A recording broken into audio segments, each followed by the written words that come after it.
Take a look at your fingernails. Are they a bit ridged?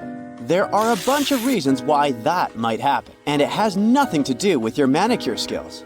To start with, know that your fingernails might be a good indicator of any health problems, but those vertical ridges are normal, especially when you get older. It's your skin's way of showing it needs to slow down.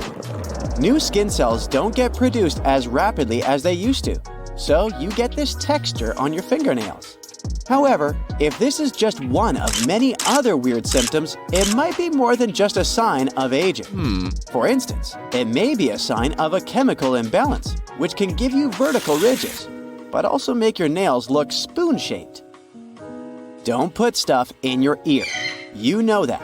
Even with Q-tips, you should always be gentle when using it. Otherwise, you could end up causing more harm.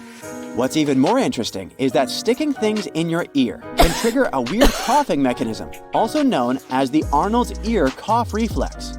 Turns out that the ear has a say in coughing because of the vagus nerve, this long nerve road from the brain to the belly.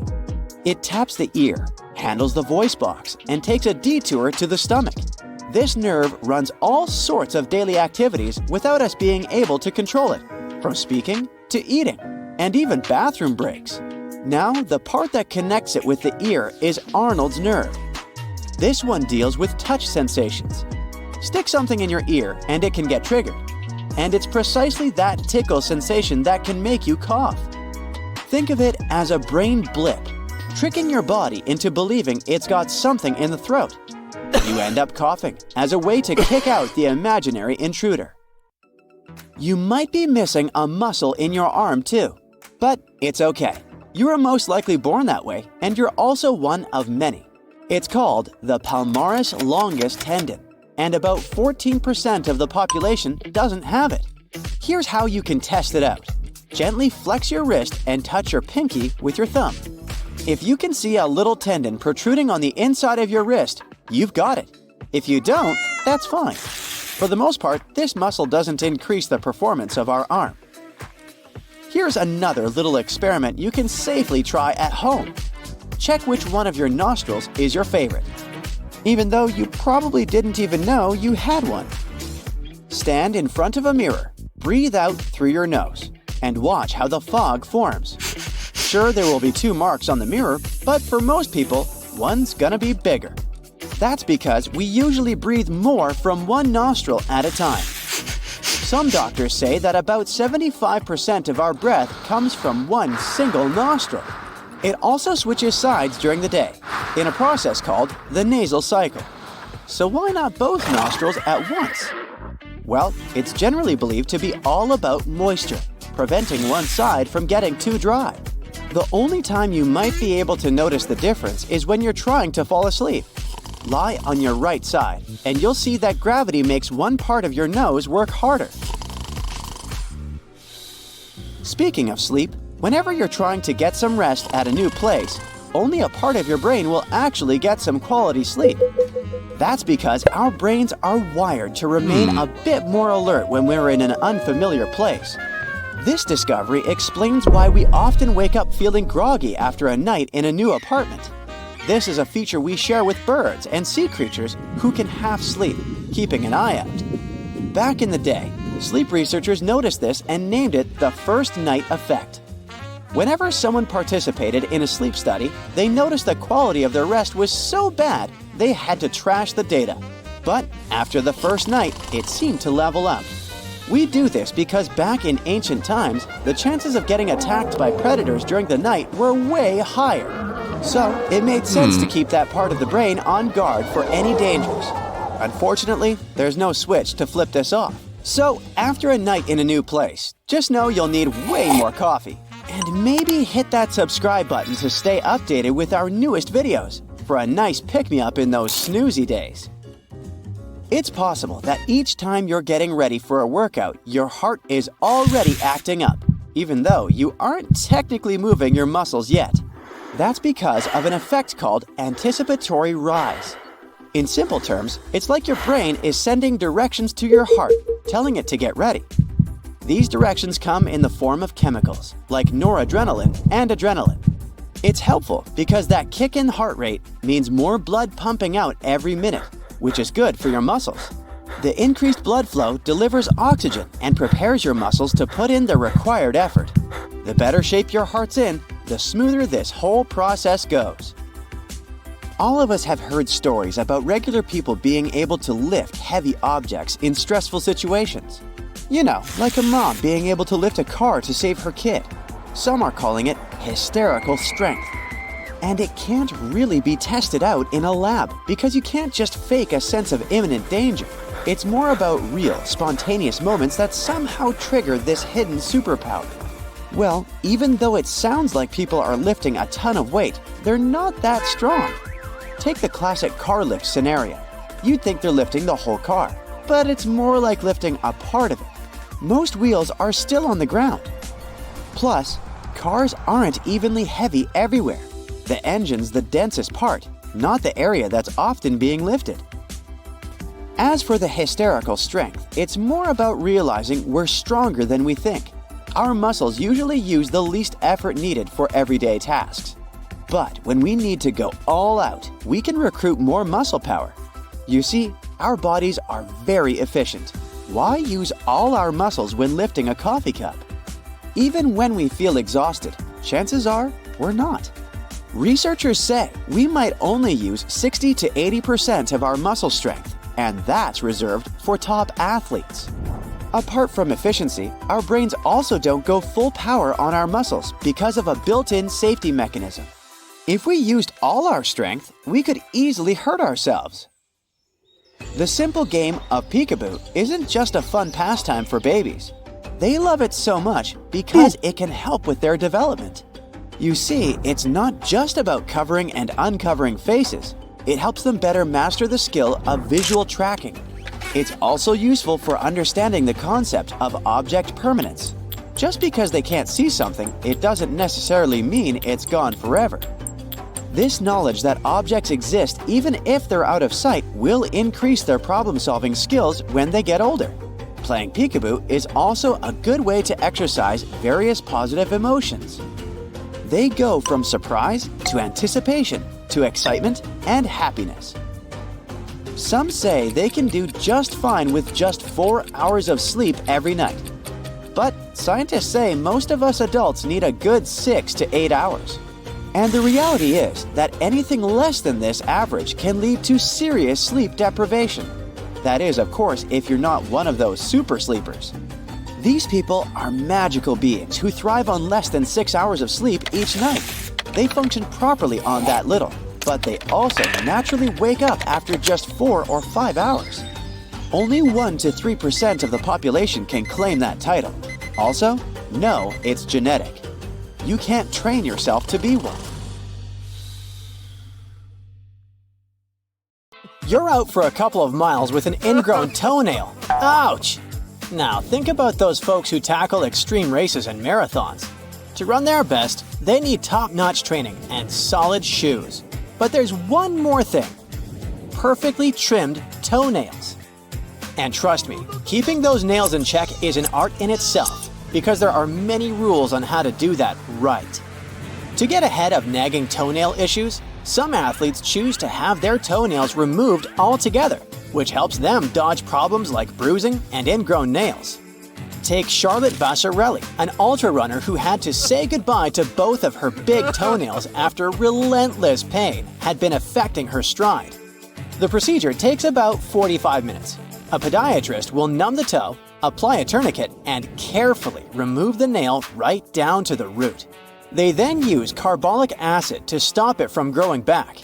Recovery is pretty swift, but sometimes it can take a few tries to ensure the nail is completely gone. Now, let's say you've accidentally lost your toenail. And since you aren't a professional athlete, you decide to help it grow back. It will take you up to 1.5 years to fully recover. They grow 3 times more slowly than fingernails, only pushing around 1.6 millimeters a month. Plus, the older we get, the slower the process gets. With age, our toenails thicken and round out, so the growth rate slows down. It's not that everybody's feet smell bad, but if you ever notice someone's tootsies stink, here's an explanation for you.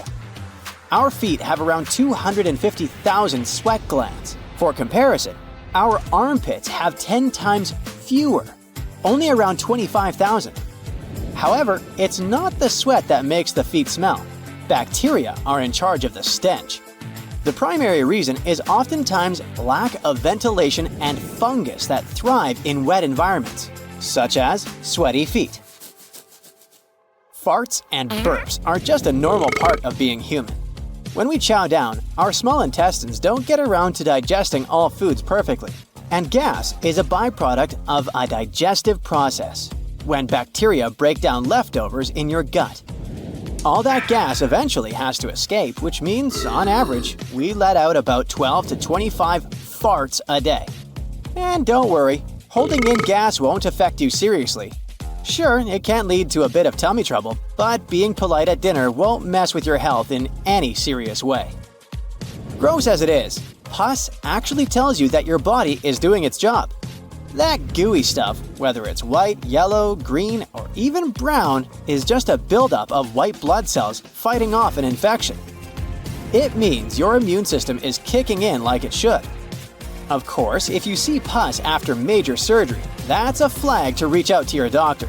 But for smaller injuries, pus is just your body's way of healing, even if it's super yucky. You can even call it the white cell's precious juice, if you will. Can you give yourself a pinch without feeling anything at all? Go ahead, grab a bit of skin on your elbow and give it a good squeeze. Surprisingly, it won't feel as bad as you'd think. That's because different spots in your skin have different kinds of nerve endings. Your elbow skin is like the superhero of skin. It's tough and has fewer pain receptors. On the flip side, the more delicate parts of your body are packed with nerve endings, making them sensitive and a bit more scream-worthy when you accidentally bump into something. You can munch on anything without actually tasting it. All you have to do is pinch your nose and take a big bite of that not-so-appetizing meal. Bet it doesn't taste like much. The thing is, our taste buds only detect 5 flavors: sweet, sour, bitter, salty, and that savory umami, the flavor you get from various types of meat. Still, it's not your tongue, but your sense of smell that really brings the flavor party to life. If you hold your nose, you cut off the aroma and leave your brain to rely only on those 5 basic tastes. That's a great life hack when you gotta eat something you don't like but have to. If you're snoozing away and someone blows a puff of air at your eyes, they won't even budge. But if you're awake, your eyes are gonna flutter like crazy. So next time you want to test if someone's really sleeping or not, try this little trick. You might notice that one nostril feels more stuffed up when you have a cold, but that's completely normal. It's not unusual for one nostril to be more active while the other takes a little break, and they actually switch roles throughout the day. This is known as the nasal cycle. Typically, one nostril does about 75% of breathing for a couple of hours before the other one takes over. Since this cycle is controlled by your body's nervous system, you can enhance this natural pattern by consciously switching nostrils with each breath, which can help you relax. It might seem a bit goofy at first, but it could be a fun trick to get your kid to try when they need to calm down. The bones in your feet account for about 25% of all the bones in your body. There are 206 bones in total, and each foot has 26 of them, so that's 52 bones for your 2 feet combined. If you do the math, that's roughly 25.24% of your total bone count. Genetically, humans are like 99.9% the same. But not all of our genes are actually human. Out of the roughly 20,000 genes in our DNA, about 8% come from ancient viruses. Plus, another 40% is made up of repetitive sequences that scientists think might also be viral. These viral genes have the ability to move around and replicate themselves, which could be linked to some health conditions. So, turns out you're barely half human when it comes to your genetic makeup. Believe it or not, it's rare, but some people can actually grow teeth in their ovaries. These weird growths are called teratomas, and they can contain all sorts of stuff like hair follicles, skin, muscle, and more. The biggest teratoma ever recorded was a whopping 18 by 10 inches, and it was taken out of a 74-year-old woman. Since the brain doesn't have pain receptors, doctors can do brain surgeries with patients awake and sometimes even chatting. It might sound like a scene from a horror movie, but having patients alert during the procedure actually helps surgeons avoid causing any serious harm. It's a bit unsettling to think about, though. Surprise! Your brain is the fattiest organ in your body. It's about 60% fat, and that's a good thing. Those fatty acids are essential for optimal brain function. Imbalances could up your risk for many health issues. Still, when it comes to having kids, your seemingly fat brain gets smaller as if it's on a diet. Moms and dads experience shrinkage in areas tied to social cues and decision-making. These changes are totally normal and help with parenting. However, no matter if you have kids or not, your brain power still declines by the time you hit 24. Studies show that cognitive speed starts to drop, and you keep losing about 15% every 15 years after. So if you're nearly 40, don't be surprised if things take a bit longer to process.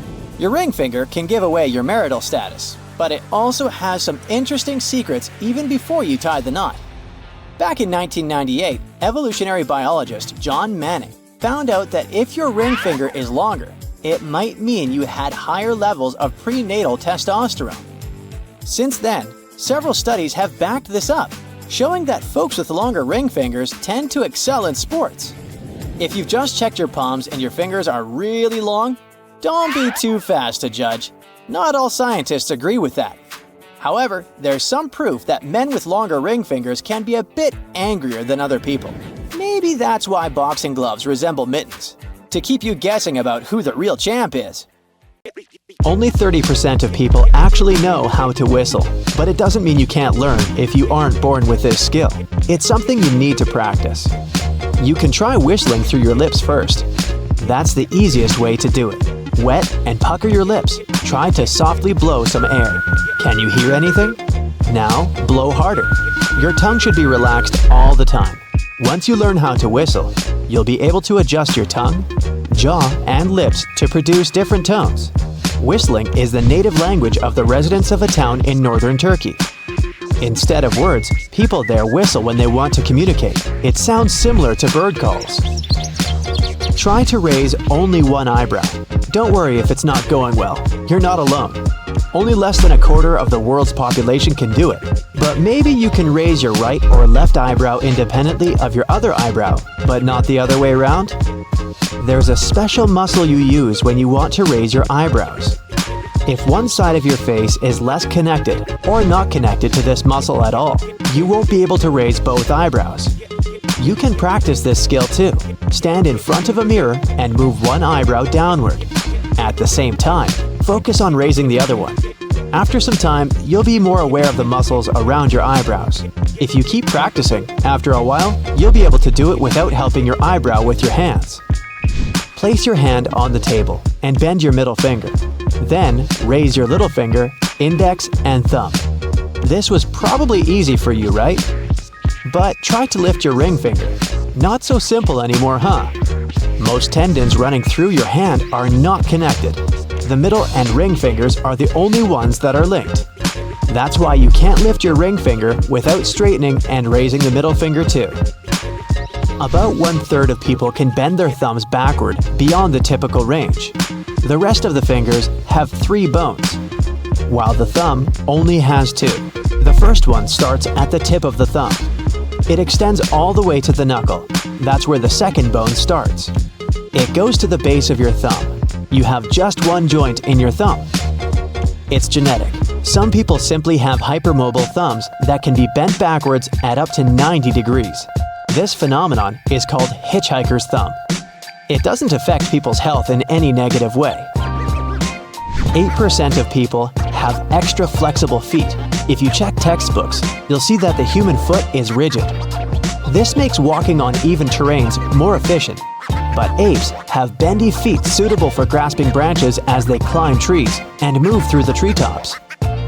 But 1 out of 13 people has midfoot flexibility similar to these tree-dwelling apes. Such a flexible foot bends at the ball and halfway between the ball and the heel too. People with this feature have rather soft ligaments, unlike others that have feet with stiff ligaments that keep them rigid. There are people who can make a roaring sound in their ears. All they need to do is tense a muscle in their middle ear. Right above the auditory tube, there's a tiny muscle called the tensor tympani. It protects the cells of the inner ear from loud noises and potential damage. This muscle can also mask low-frequency sound, helping us hear high-frequency ones. The tensor tympani contracts a bit when we produce such sounds as coughing, chewing, yawning, and speaking. It likely prevents you from going deaf from all those noisy things going on in your own body.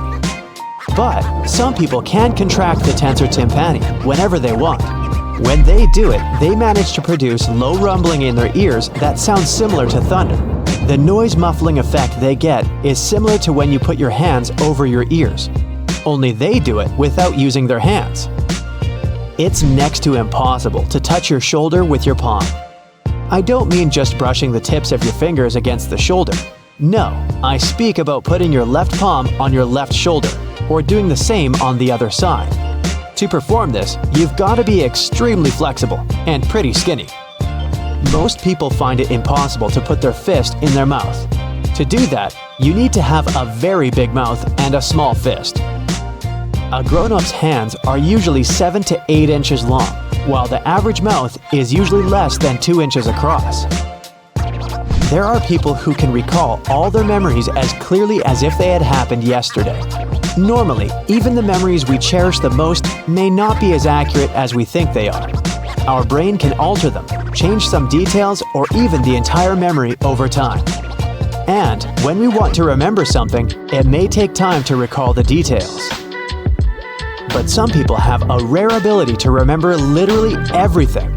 You can give them a date and they will tell you what they did that day, what they ate for breakfast, what places they visited, everything in great detail.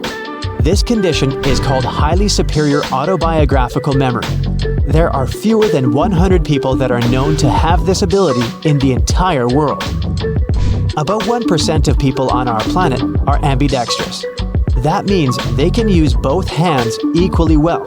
In other words, they don't have the dominant hand.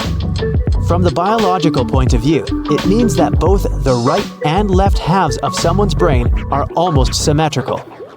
This is also true for left-handed people, while those who are right-handed tend to be left-brained. Ambidextrous people tend to be talented in things like art, music, and sports. Leonardo da Vinci and Albert Einstein are some of the most famous ambis in the world. Ambidextrous people's brains tend to be symmetrical, and that's something they share with people who have the condition called synesthesia. Approximately 1 out of every 2,000 people can hear colors, associate numbers with personalities, or taste music. Synesthesia makes one sense trigger another. It's usually something that runs in the family, but you can still teach yourself synesthesia with the help of some tricks. For example, you can start by associating 2 different things together. For example, colors and numbers. Like the number 5 can be green. When you practice synesthesia, you become more aware of your senses. This process also boosts creativity and memory because when you start practicing it, you build new neural pathways in your brain. Cilantro is a herb that tastes like a pleasing mixture of citrus and parsley. Many people find it tasty, but to some individuals, the taste of cilantro is revolting. I don't speak about those who simply don't like it, but to some people, cilantro tastes like soap. That's a genetic condition. Such people have slight variations in their olfactory receptor genes, which is why they strongly perceive those molecules in cilantro leaves that are flavored like soap. These are genes not many people have. Interestingly, some areas where cilantro is very popular, like India and Central America, have a smaller percentage of people with such a condition. It might explain why this herb has become so well liked there. But soapy tasting cilantro is something almost 20% of those who live in East Asia complain about. Approximately 1/5 of the world's population can move their ears. Out of more than 440 people who took part in one study, 18% knew how to move both ears at once, while 22% could move only one ear at a time. People who can move their ears use weak vestigial muscles we got from a common ancestor humans and cats shared. This means that our distant relatives could probably make all kinds of movements with their ears in the past. Must have been useful. Monkeys, dogs, cats, and some other animals point their ears in the direction of sound they want to hear better. Perhaps our ancestors could do the same before this feature became redundant. You can try it, but you probably won't manage to wiggle each toe in turn. Only the little and big toes have individual muscles. The rest of your toes are controlled by one set of muscles, and while most people can move their big toes pretty easily, rare individuals can do the same with their little toes. About 5% of the population has a tiny hole above one or both ears. Half of the people who get born with this hole have it on both ears. Researchers believe this could be a remnant of fish gills. Uh-oh, you're having a bad day. Those 2 red dots on your ankle look really bad, buddy. Looks like you've been bitten by a snake. You have no idea if it was venomous or not, so here's what might happen next. If it wasn't venomous, consider yourself lucky. You're probably gonna be fine. Still, any snake's fangs carry thousands of bacteria on them, and when they penetrate the skin, these little pests get into your blood to wreak havoc inside your body. The most terrifying of them cause tetanus, a severe condition that's incurable if you don't get medical help in advance. Worse still, you might be that unfortunate person to have an allergy to snake saliva. Like the bees or peanuts. Oh yeah, peanuts can be shady. When enzymes in the saliva mix with your blood, your body starts trying to get rid of them. It doesn't realize it's basically fighting itself, so the conflict quickly escalates and you begin feeling nauseous and weak. Eventually, it becomes hard to breathe, and you may even faint. So, even if you've been bitten by a non-venomous snake, call for help pronto. Then, there's a worse scenario. The snake was indeed venomous.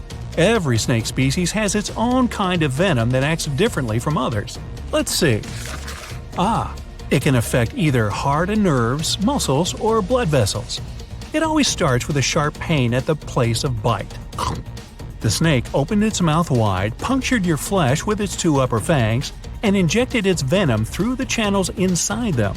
The venom goes straight into your bloodstream, and that's when the real black magic begins. If the bite marks are clearly seen on the smooth skin and there's nothing else, it might have been a crate. If the bite starts swelling, it was probably a cobra. You start feeling dizzy, hot, and sweating right away. But that's not venom yet, it's you.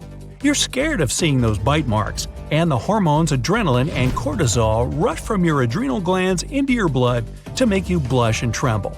Your heart's beating faster now, helping the venom spread more rapidly. Soon, you'll start feeling stomach pain and cramps. The toxic enzymes in the snake's venom are reacting with your blood, getting to internal organs and muscles. They're all close to each other, so the toxic stuff hits them quickly and aggressively. And when the venom has gone through your liver, kidneys, and heart, which takes about 15 minutes, it spreads to the nerve endings. It's at this point you begin losing touch with reality, literally. At first, your eyelids will become increasingly heavy. Eyelid muscles are some of the smallest in the body and have few nerves, which makes them an easy target for venom. Then the toxins go on and on through your circulation, filling your smaller blood vessels like a sponge. And as they do, nerves stop functioning from your head down because they're controlled by the brain. It's just getting worse, isn't it? From your eyes, the numbness spreads across your face. Your lips and cheeks become tight, making you look as if you're annoyed with something. Within an hour or 2, you will lose the ability to speak and see. The nerves in your face will have turned off completely. But the effects of the bite will go further down, short-circuiting your tongue, lower jaw, neck, diaphragm. Oh boy. When this happens, unfortunately, you're almost beyond rescue. If the diaphragm stops responding, your lungs can't function properly and you stop breathing. And we really shouldn't do that. If you're lucky enough, though, the bite could be light, and then the numbness will not affect your vital systems. It'll still spread from the head down your whole body, but won't be able to get deep inside, going through your top layers, so to say. You might lose feelings in your fingers and toes, your skin, and even be unable to move properly. But if you can see and breathe, the symptoms might go away by themselves in a few days. Don't bet on that though, and call the ambulance as soon as you realize something's wrong. Finally, all this may be completely irrelevant to you because what you feel is not numbness, it's heartache. Both cobras and elapids have a type of venom that goes straight for your heart. When it gets there, and that's pretty soon, it might make the main muscle of your body beat faster or slower, as well as causing irregular beating. This is a huge strain on your heart. You know what to do. Other muscles can also be affected, especially by sea snake venom. It has special toxins that target muscles, and as your eyes get heavy, you might also feel cramps, first in your stomach and then rapidly spreading to your arms, legs, and chest. You will have trouble moving because your muscles will grow stiff, and touching anything will become an ordeal because of the tenderness. In the end, the venom may make you lie in bed and wait until it goes away. If it goes away. Boy, let's just pile on, shall we? Now, if you look at the bite mark and see it swelling and there's blood from the 2 punctures, it means you've been bitten by a viper. This venom acts differently and is even more terrifying. Oh gee. Its molecules are larger and can't spread so quickly in the bloodstream. That's why they head for your lymph nodes and act from there. As a result, the venom is slow and painful. At first, you will only feel scared and dizzy because of that. Then, after 15 minutes, the venom will start spreading through your body, beginning from where the viper bit you. The thick and viscous substance will mess with your blood, making it clot and causing bruises. The higher it goes, the more of your body it affects. But this progress is slow compared to the effects of cobra and elapid bites. If you don't get medical help, you will notice the swelling growing every hour. As the venom works its way through your lymph, it will make it go against you, causing even more swelling. Lymph is your body's primary defensive barrier. It's a fluid that contains white blood cells which fight diseases. Venom gets into their ranks and causes disarray. White blood cells attack it to no avail, and it spreads ever further. And when the vile thing reaches lymph nodes, they swell, desperately trying to get rid of the intruder. Production of lymph increases, and the bitten part of your body gets more swollen by the hour. Depending on the potency and amount of venom, your limb will grow twice in size by day 2 or 3 from that bite. Since we're talking about your ankle, it's your whole leg that will get afflicted, foot to hip. You won't be able to walk, of course, and sitting will also be off limits. The only hope at this stage is to lie in bed and try not to move. Even this late, there's still a chance your body will cure itself. But if there's any possibility to get you to the hospital, what do you think? Yeah, you should still do it. What the heck? When bitten by a snake, you might panic and do it all wrong, so increase your chances of survival by calming yourself down. Fear will make your heart beat faster, pumping blood through your body, and with that, the venom. It still needs time to reach your circulation, so stay calm and lie down, keeping the bitten limb below your heart. Gravity will do the job then. Don't ever try to suck the venom out of the wound. It spreads too rapidly for you to help yourself. You won't even get a drop of it out this way, but only increase your heart rate again by straining. Put away that knife and never try to cut the bite to let out the venom. Like I said, it's already in your blood, and you can make matters worse by cutting.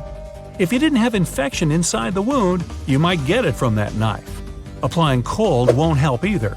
Cold restricts normal blood flow, making venom stay where it is and doing more damage to a single place. Venom might also make tissues more vulnerable to frostbite. You could end up losing a limb.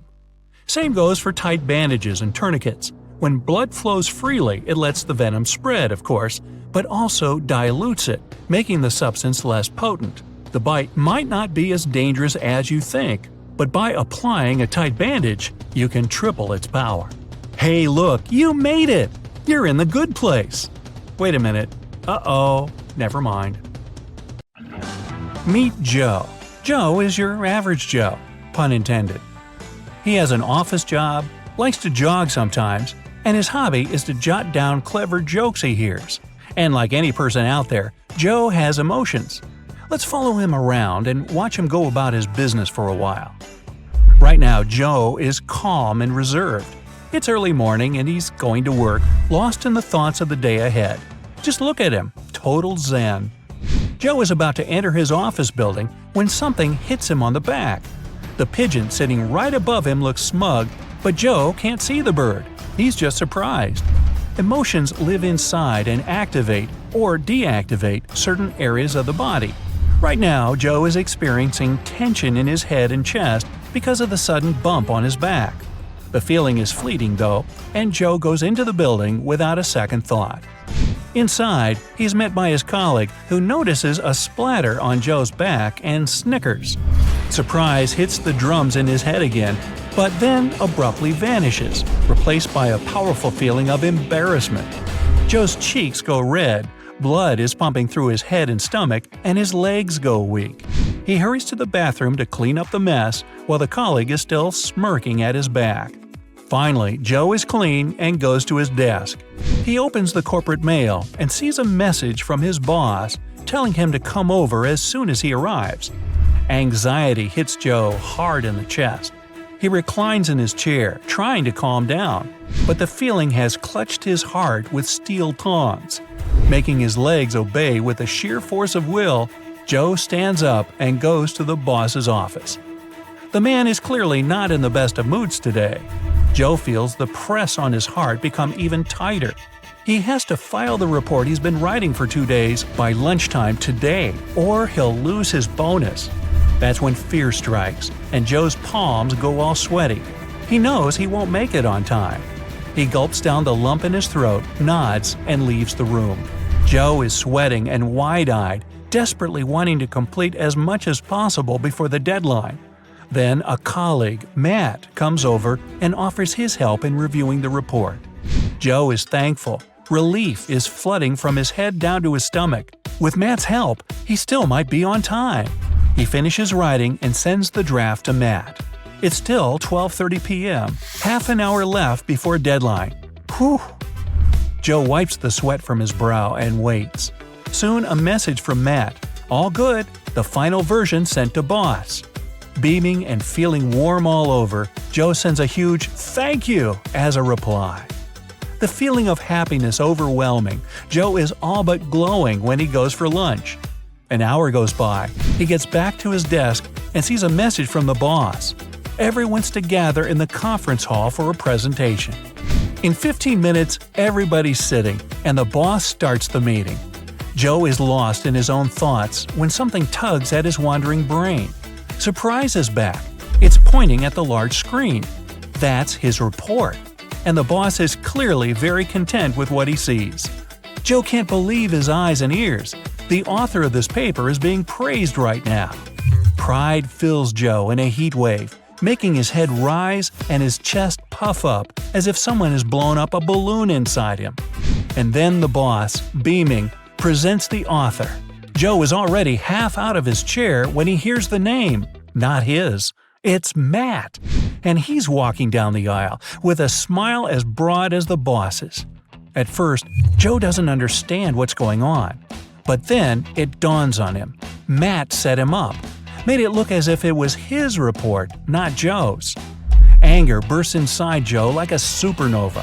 His hands clench themselves into fists, and he's feeling almost painfully hot and tense inside. But that's not all. He looks at that smug face, and a wave of disgust is rising from his stomach up towards his throat like smoke from a fire. And all that accompanied by contempt so strong it's almost splitting his head in half, distorting his face. Joe's fists are white from tension. The meeting's over, and Joe is the first to bolt out of the conference hall. Boiling inside, he sits down before his computer and starts brooding. Depression is a wicked thing. It starts in the head, weighing it down, and goes on to both arms and legs. Joe can't make himself move from his chair. Poor Joe. He gets a call. With a hand the weight of a mammoth, Joe produces his phone from the pocket and looks at the screen. Jane calling. He answers in a cracked voice, still feeling as if a huge press is lying on top of his head. He tells her everything, and Jane, wise as always, gives him a brilliant idea. Joe raises his eyes to the computer screen, thanks Jane, and hangs up. The multi-ton press has been lifted, and the feeling of love has come instead. The warm and pleasant fountain starting in the heart and flowing all throughout the body. Joe prints out the conversation with Matt and calls the boss. The man sounds surprised but agrees to see Joe. He stands up and goes to his office in a sure and steady stride. Knocking on the door, he feels a little pang of anxiety building inside again, but he forces it back and comes in. The boss looks at Joe with one raised eyebrow, and Joe silently puts the printout on his desk. Still confused, the boss takes a look and frowns. Then he asks Joe to wait for a minute and takes the phone. Joe is triumphant. The feeling of pride mixed with joy fills him again, driving out every negative emotion that was still lingering inside. It feels like an orchestra made of hot springs, and try as he might, he can't help but smile a little. In less than a minute, Matt enters the room and stares at Joe in surprise. Oh, Joe knows this look so well. The boss shows him the printout of their conversation, and Matt starts to shrink almost visibly. Shame and fear make his cheeks go bright red, and his breath becomes fast and shallow. He can't say a word in his defense, and only mumbles something unintelligible. The boss asks Joe to leave them for a moment, and Joe gladly complies. Before the door closes behind him, he drops another glance over his shoulder and stops in his tracks. What are those things inside them? Some kind of monsters? There are two small imps inside Matt, one in his head and the other in his stomach, and one big inside the boss's chest, and it looks really angry. Joe's eyes grow big, his heart starts racing. He shuts the door, feeling his fingers going numb from fear. He looks down at himself, not wanting to see but unable to help it. And here it is too, a little imp similar to the one he just saw inside Matt's belly, making faces at him. Joe doesn't understand what's going on, heart pounding in his chest. He clutches onto his stomach, cries out loud, and falls into darkness. Joe comes around in a soft bed. He feels groggy and doesn't realize where he is until he feels a small button in his right hand. He presses it, and a nurse comes in after a few seconds. She tells him that he simply got under too much stress and fainted, so his colleagues called an ambulance and brought him here in this ward. Joe thanks the nurse and asks for a phone to call Jane. The lady smiles and gives it to him. Joe starts dialing, and the nurse leaves him alone. Jane comes within a half an hour, anxious. Joe tells her it's all right, that he was just overworked and he'll be fine in no time. He says there was a funny thing about his condition. He thought he saw monsters inside Matt and the boss, and then even inside himself. Now that he thinks about it, they might have been his emotions personified. Jane looks at him with a concerned frown. "What?" he asks. "Nothing," she replies. "It's just that—" Jane pulls up her blouse and Joe stares at her belly. "You mean you saw these? And what's wrong with them?" "Joe? Joe? Joe? Joe? Joe? Joe?"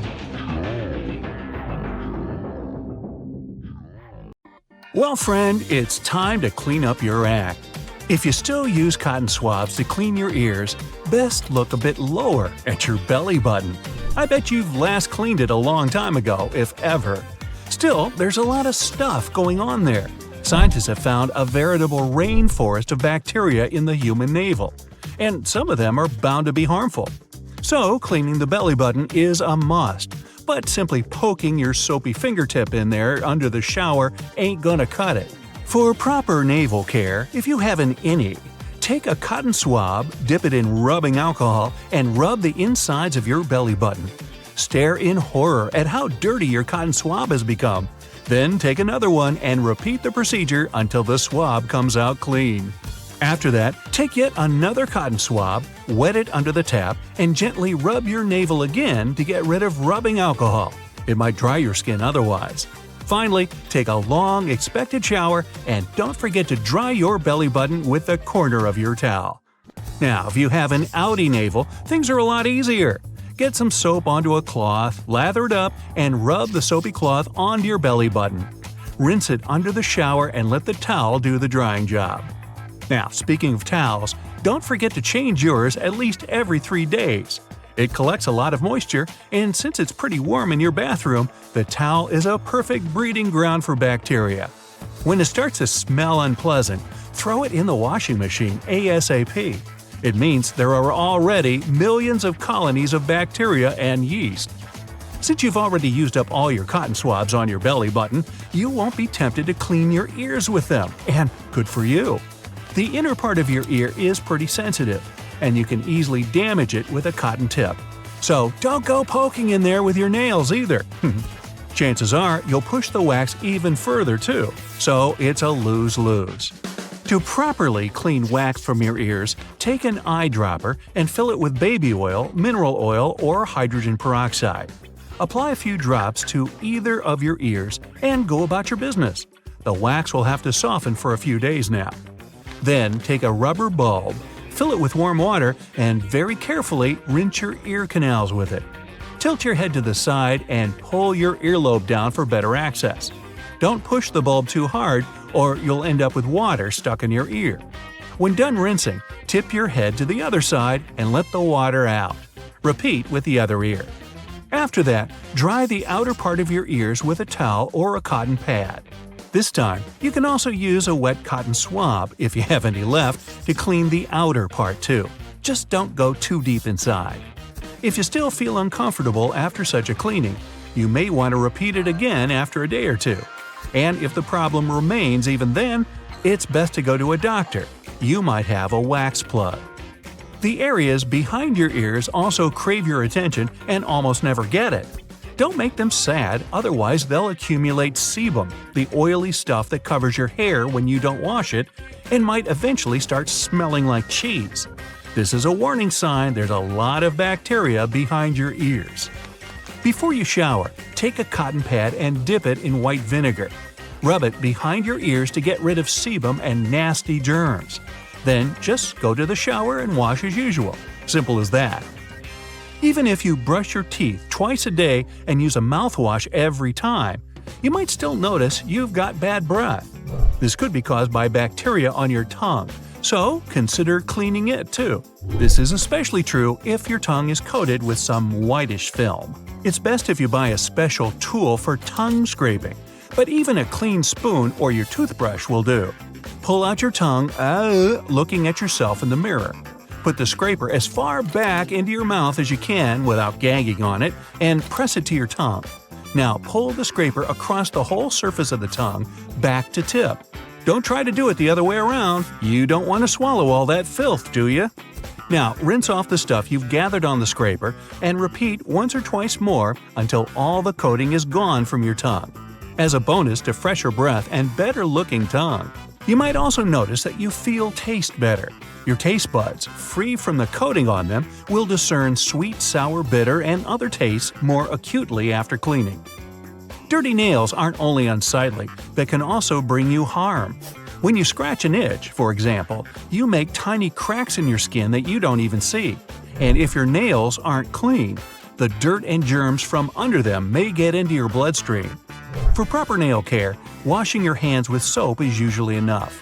But if the grime persists, soak a cotton pad or swab in warm soapy water and carefully clean underneath all your fingernails until there's no more visible dirt.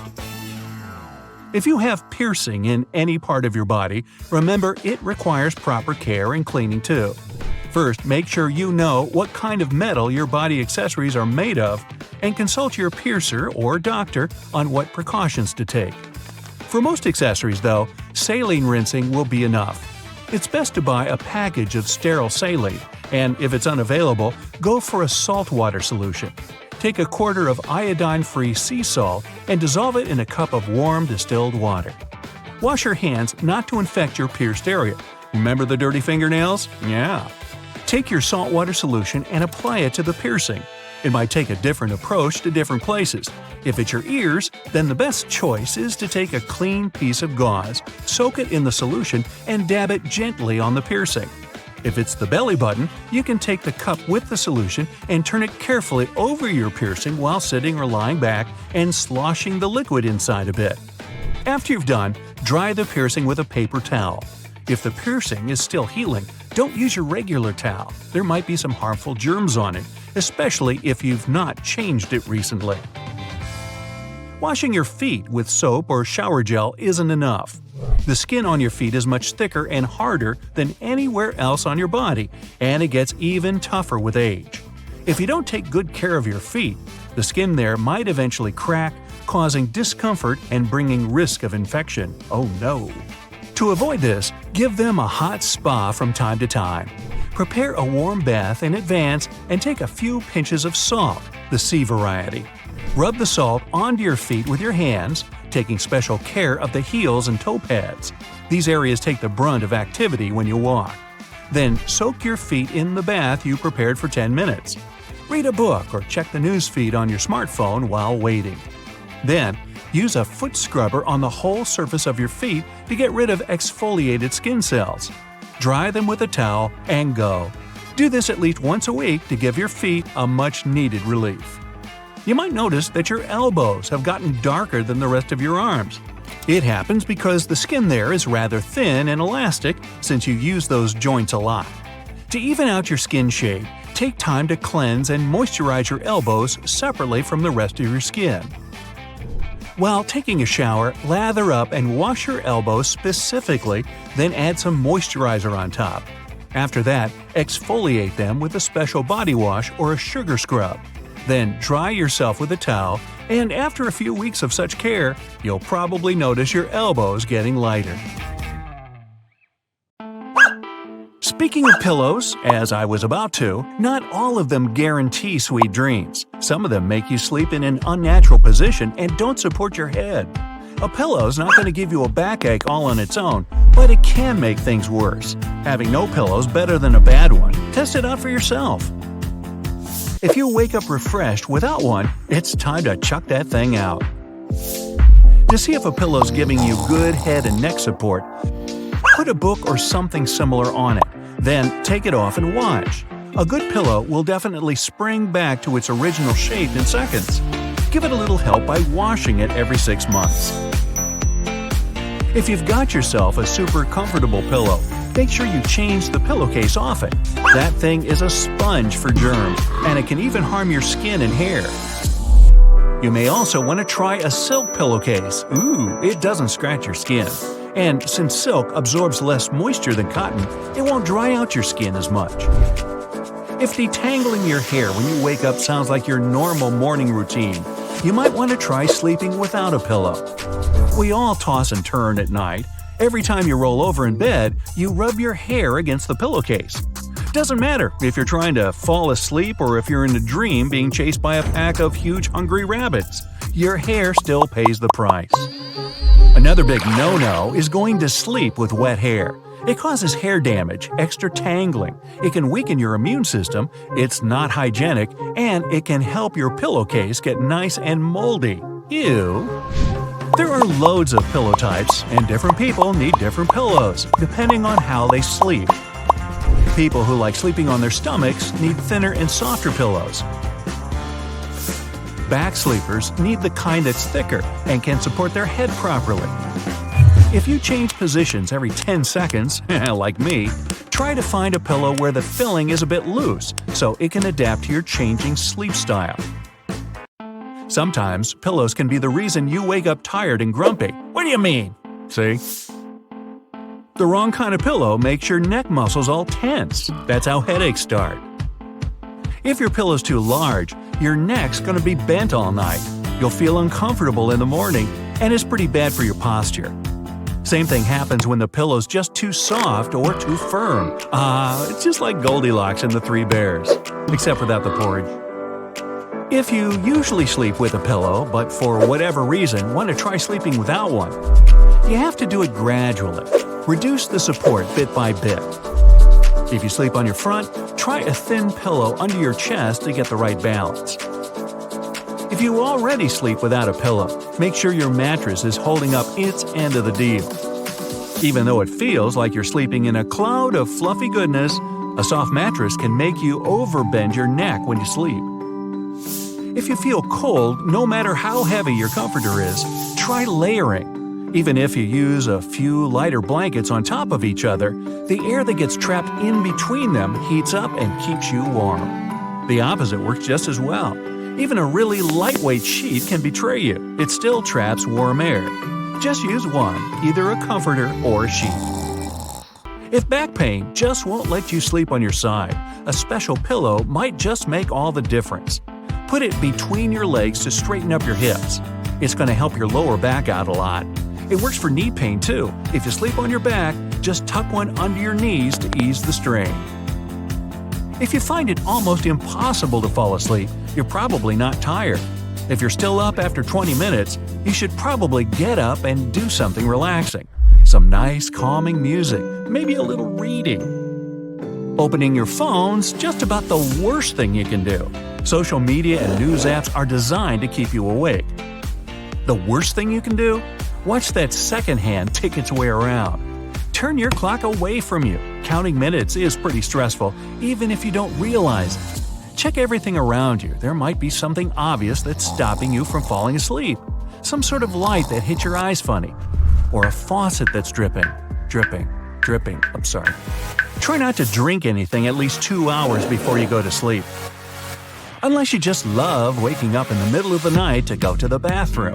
It can be really hard to fall back asleep again. Give that last glass of water a pass, so to speak. You can drink 2 in the morning to make up for it. As for food, time matters. Don't eat anything at least an hour before bed. A tiny spoonful of chocolate ice cream is okay. A big dinner right before bed is like your boss handing you a project at 5 p.m. on a Friday. If you're hungry late at night, go for a snack. A few sips of milk, maybe some cheese. Oops. One study found that eating breakfast for dinner is really helpful if you want to fall asleep faster. Bananas, eggs, toast, they're all packed with potassium, protein, and carbs. All the things you need to help you relax and fall asleep. Brinner is the new dinner, so old dinner is the new lunch or something. Sleep isn't the only thing that makes you productive. There are lots of superfoods that can boost your productivity too. Berries are awesome for that. Most berries are packed with antioxidants that help your body and mind. But the darker the berries are, the more antioxidants they have. Blueberries are a great choice. Even chewing gum can help. Keep that jaw working and you're looking at some increased productivity, about 10%. Chewing keeps you focused. Hey, just look at cows. Talk about productivity. Chewing can help you think more logically. It also lowers your stress hormones, keeps you awake, and keeps everything minty fresh. Some well-placed tinfoil can dramatically improve the quality of your sleep. Most people use extra dark shades, but you can try covering part of a window with tinfoil. That part of the window where the morning sun bursts in on you while you're still asleep? Yeah. It also stops your bedroom from being a sauna in the summer. At nighttime, light isn't your best friend, but you actually do need light to sleep well. If you don't get enough sunlight during the day, you might be in trouble after sundown. 2 hours of sunlight exposure a day can boost your sleep efficiency. The sun is your friend. Go out and say hello. If it says hello back, well, there might be something else wrong with you. You should definitely avoid blue light for at least 2 hours before bed. Blue light means one thing: screens. TVs, laptops, smartphones. Blue light tricks your brain into thinking it's still day. That's why it doesn't let you sleep well. If you can't fall asleep without scrolling your feed, you might want to download an app that blocks out blue light, or just leave your phone in the living room. Some people are all about white noise, some soft hissing, or whales singing about, whatever they sing about. They say it helps them fall asleep faster and sleep better. Do what works for you. Some people even put on some white noise while they're working or studying. You can buy a white noise machine online for about $25. Or if you live in a busy city, just crack the window open. The best sleep you can get is at night. But if you're a major napper, make sure you set an alarm, 20 minutes max. Or instead of a nap, try taking a short walk, washing your face, maybe a glass of ice-cold water in your face. But if you're gonna nap, don't do it after 5 p.m. Your body will get super confused, and you might find it really difficult to fall asleep later that night. And watch out for caffeine. It keeps you energized, which is great, as long as you're not desperately trying to fall asleep. There's caffeine in a lot of stuff these days, not just coffee. Check those labels. Chocolate, tea, ice cream, cereal, even some go-to pain pills. Double check just to make sure. Oh, and sorry, my fluffy friends, beds are for humans only. Pets love to leave dander, fleas, a ton of fur, pollen, and other allergens all over your pillows and comforter. Can't get Milo to sleep in his own bed? There are pros out there to teach your dog some good bed manners. Me? Well, I like the dog and the cat on the bed at night, even if they hog the covers a lot. There's some weird tickling in your nose. Oh no, you're gonna sneeze. It'll sound thunderous in the complete silence of the conference room. Not to draw unwanted attention, tickle the roof of your mouth with your tongue. 5 to 10 seconds is usually enough to get rid of the urge to sneeze. Or you can pinch your nose at the nostrils, like you do when something nearby smells bad. Pinching the bridge of your nose just below your eyebrows can help too. But whatever you do, don't look at bright lights. About 1/3 of people sneeze when they look at the sun, or even a light bulb. Imagine you're talking to someone, and they just wouldn't let you get a word in. If you think it's rude to interrupt them, drop whatever you have in your hands, if it's not your phone or laptop, that is. Or you can pretend to be clumsy and knock something over. In any case, the chances are it'll make them realize they've been talking for too long. Getting stressed out before an important event is a perfectly normal reaction. But it can make you absent-minded, and you won't be able to concentrate. If you realize you've become tense, squeeze the muscles of your face, arms, and shoulders. Clench your fists. Now, relax and take a deep breath. You're ready to tackle any problem on your way. Your throat's tickling. It doesn't seem to be too much of a bother, but once this annoying sensation starts, it doesn't let you concentrate on anything else. To get rid of it, scratch your ear. This way, you'll stimulate the nerves there. Your body's likely to react with a muscle spasm in the throat. This spasm will relieve the tickle. You might feel ill at ease starting a difficult conversation. It makes you fidget, avert your eyes, shift your weight. Denying your anxiety will make the situation even more awkward than it already is. It's better to offer a quick explanation. I feel a bit uncomfortable bringing it up. You need to introduce someone to your friend, but their name has totally slipped your mind. Apologize and claim you've been so busy recently that you're having brain fog. Most people these days understand what a hectic schedule can do to a person. Another way to find out someone's name, that you're supposed to know by now, is to ask for their business card. Or you can give them your phone and ask to put in their contact information. Then, all you need to do is look at the new contact before tucking your phone away. You can also ask the person to spell their name, saying you want to make sure you've got it right.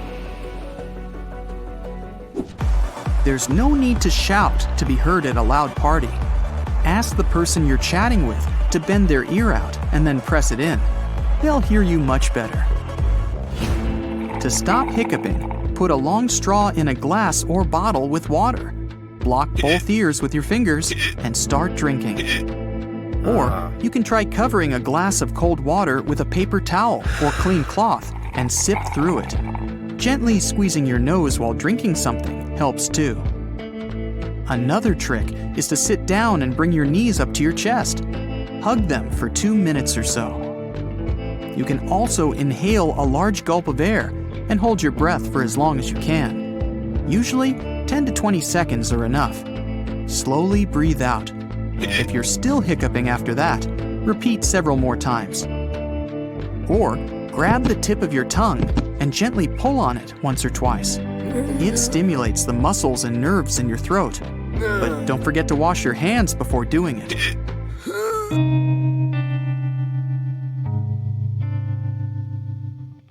If you feel you're getting emotional and tears are about to spill, look up and hold your breath for a couple of seconds. Then slowly exhale. You should feel better now. The meeting's over. Time to leave the room. Only, you can't pick up your notes. Your arm's fallen asleep. Try clenching and unclenching your fist. It'll get the blood flowing, which will ease the nerves. You can also gently rock your head from side to side. When the nerves in your neck get squeezed, it can lead to tingly hands and arms. Rocking your head will loosen your neck muscles and release the pressure. Phones love autocorrecting your messages into something embarrassing. If you notice your blunder after already having sent the message, you can either apologize or laugh it off. Something like, "Wow, my phone apparently has a mind of its own." An important meeting is about to start, but you feel more than a bit sleepy. Not to doze off while your boss is giving a presentation, take a deep breath and hold it for several seconds. Then release it. You'll feel a bit more energized. It's common to feel awkward, nervous, or shy when talking to new people. Instead of blushing or looking away, follow the 3 seconds of eye contact rule. It won't make you feel uncomfortable, but will show your interest. If someone's explaining something to you, eye contact can be a bit longer than 3 seconds. It's a sure way to prove you're paying attention. Anxiety can get the best of you at the worst possible moment. To deal with this problem, set aside a time slot for your worries. Carve out 15 minutes every day and worry all you want. But once the time's over, you have to stop thinking about the things that make you nervous.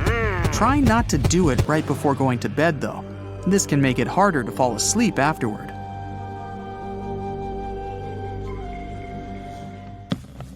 If you feel nervous before an interview or exam, chew some gum. For some reason, eating makes your brain feel safe.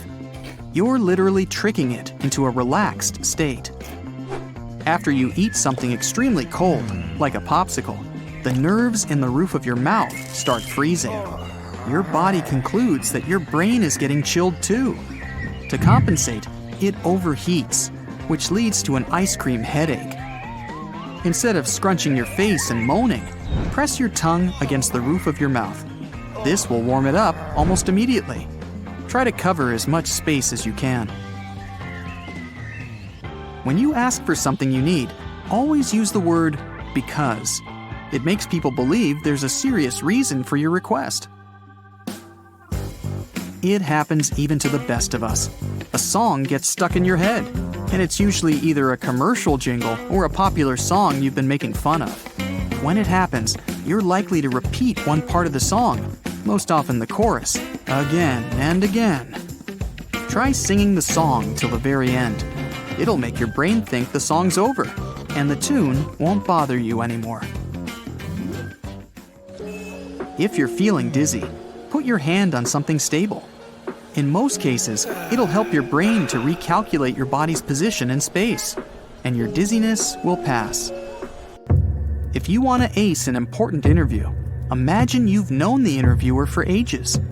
Picture how you're going to greet each other, shake hands, and have a pleasant conversation. This will help you relax before the big event. Let's say you want to leave an awkward conversation, but are unsure of the best time to do it. Each conversation has times when it drops off and has a lull in it. It usually happens before people start a new topic. Such a lull is your cue it's time to leave. Start with, "Well, sorry," or "anyway," before saying your goodbye and fleeing. You can't stand it anymore. You need to get away from this bore you've started talking to at a party, and the sooner the better. Not to hurt their feelings or encourage the person to follow you, say you need to make a phone call. It's a safer option than saying you're going to go get some food or go to the bathroom. To make your excuse more believable, provide some details. You can easily give an impression of an outgoing person at a party.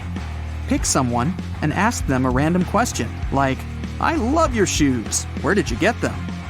It'll be a perfect icebreaker. People just love talking about themselves.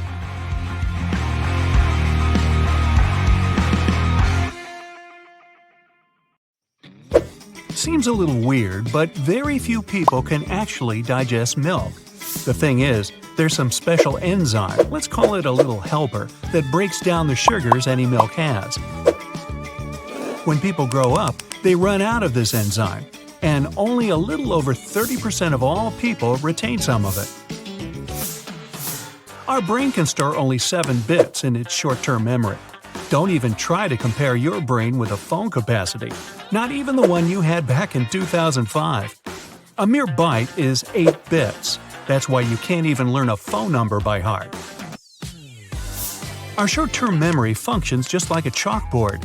You can get some info, but sooner or later you run out of space. To check your working memory capacity, try this test.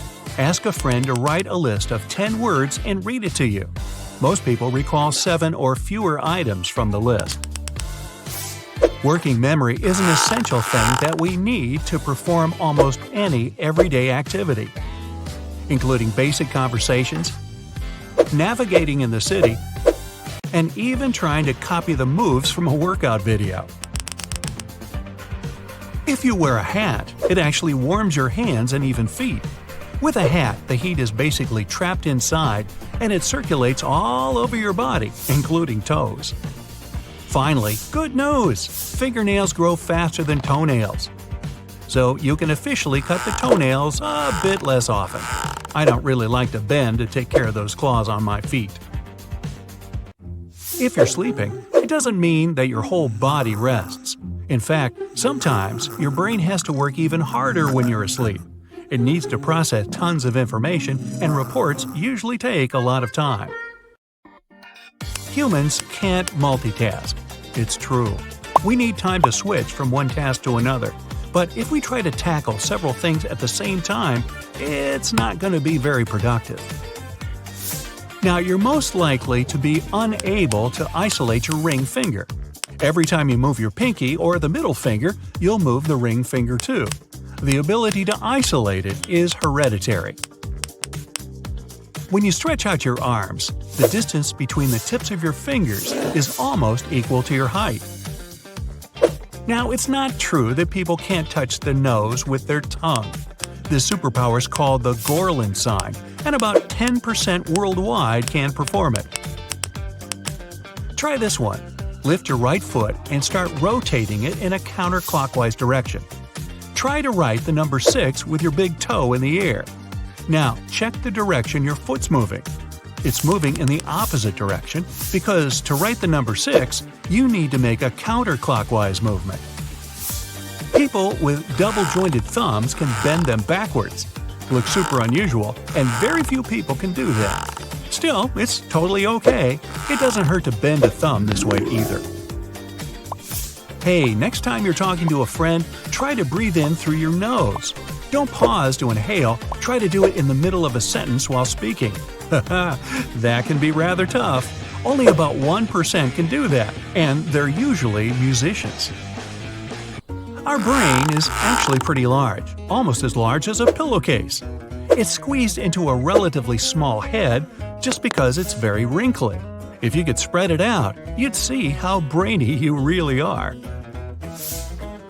We're made of teeny tiny cells. To see just how small those cells are, imagine that 10,000 of them could fit easily on the head of a pin. You could literally glow at night.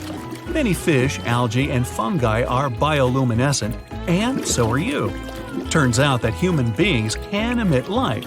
Nope, your friends aren't going to ever see that without special tools, so you can't really brag.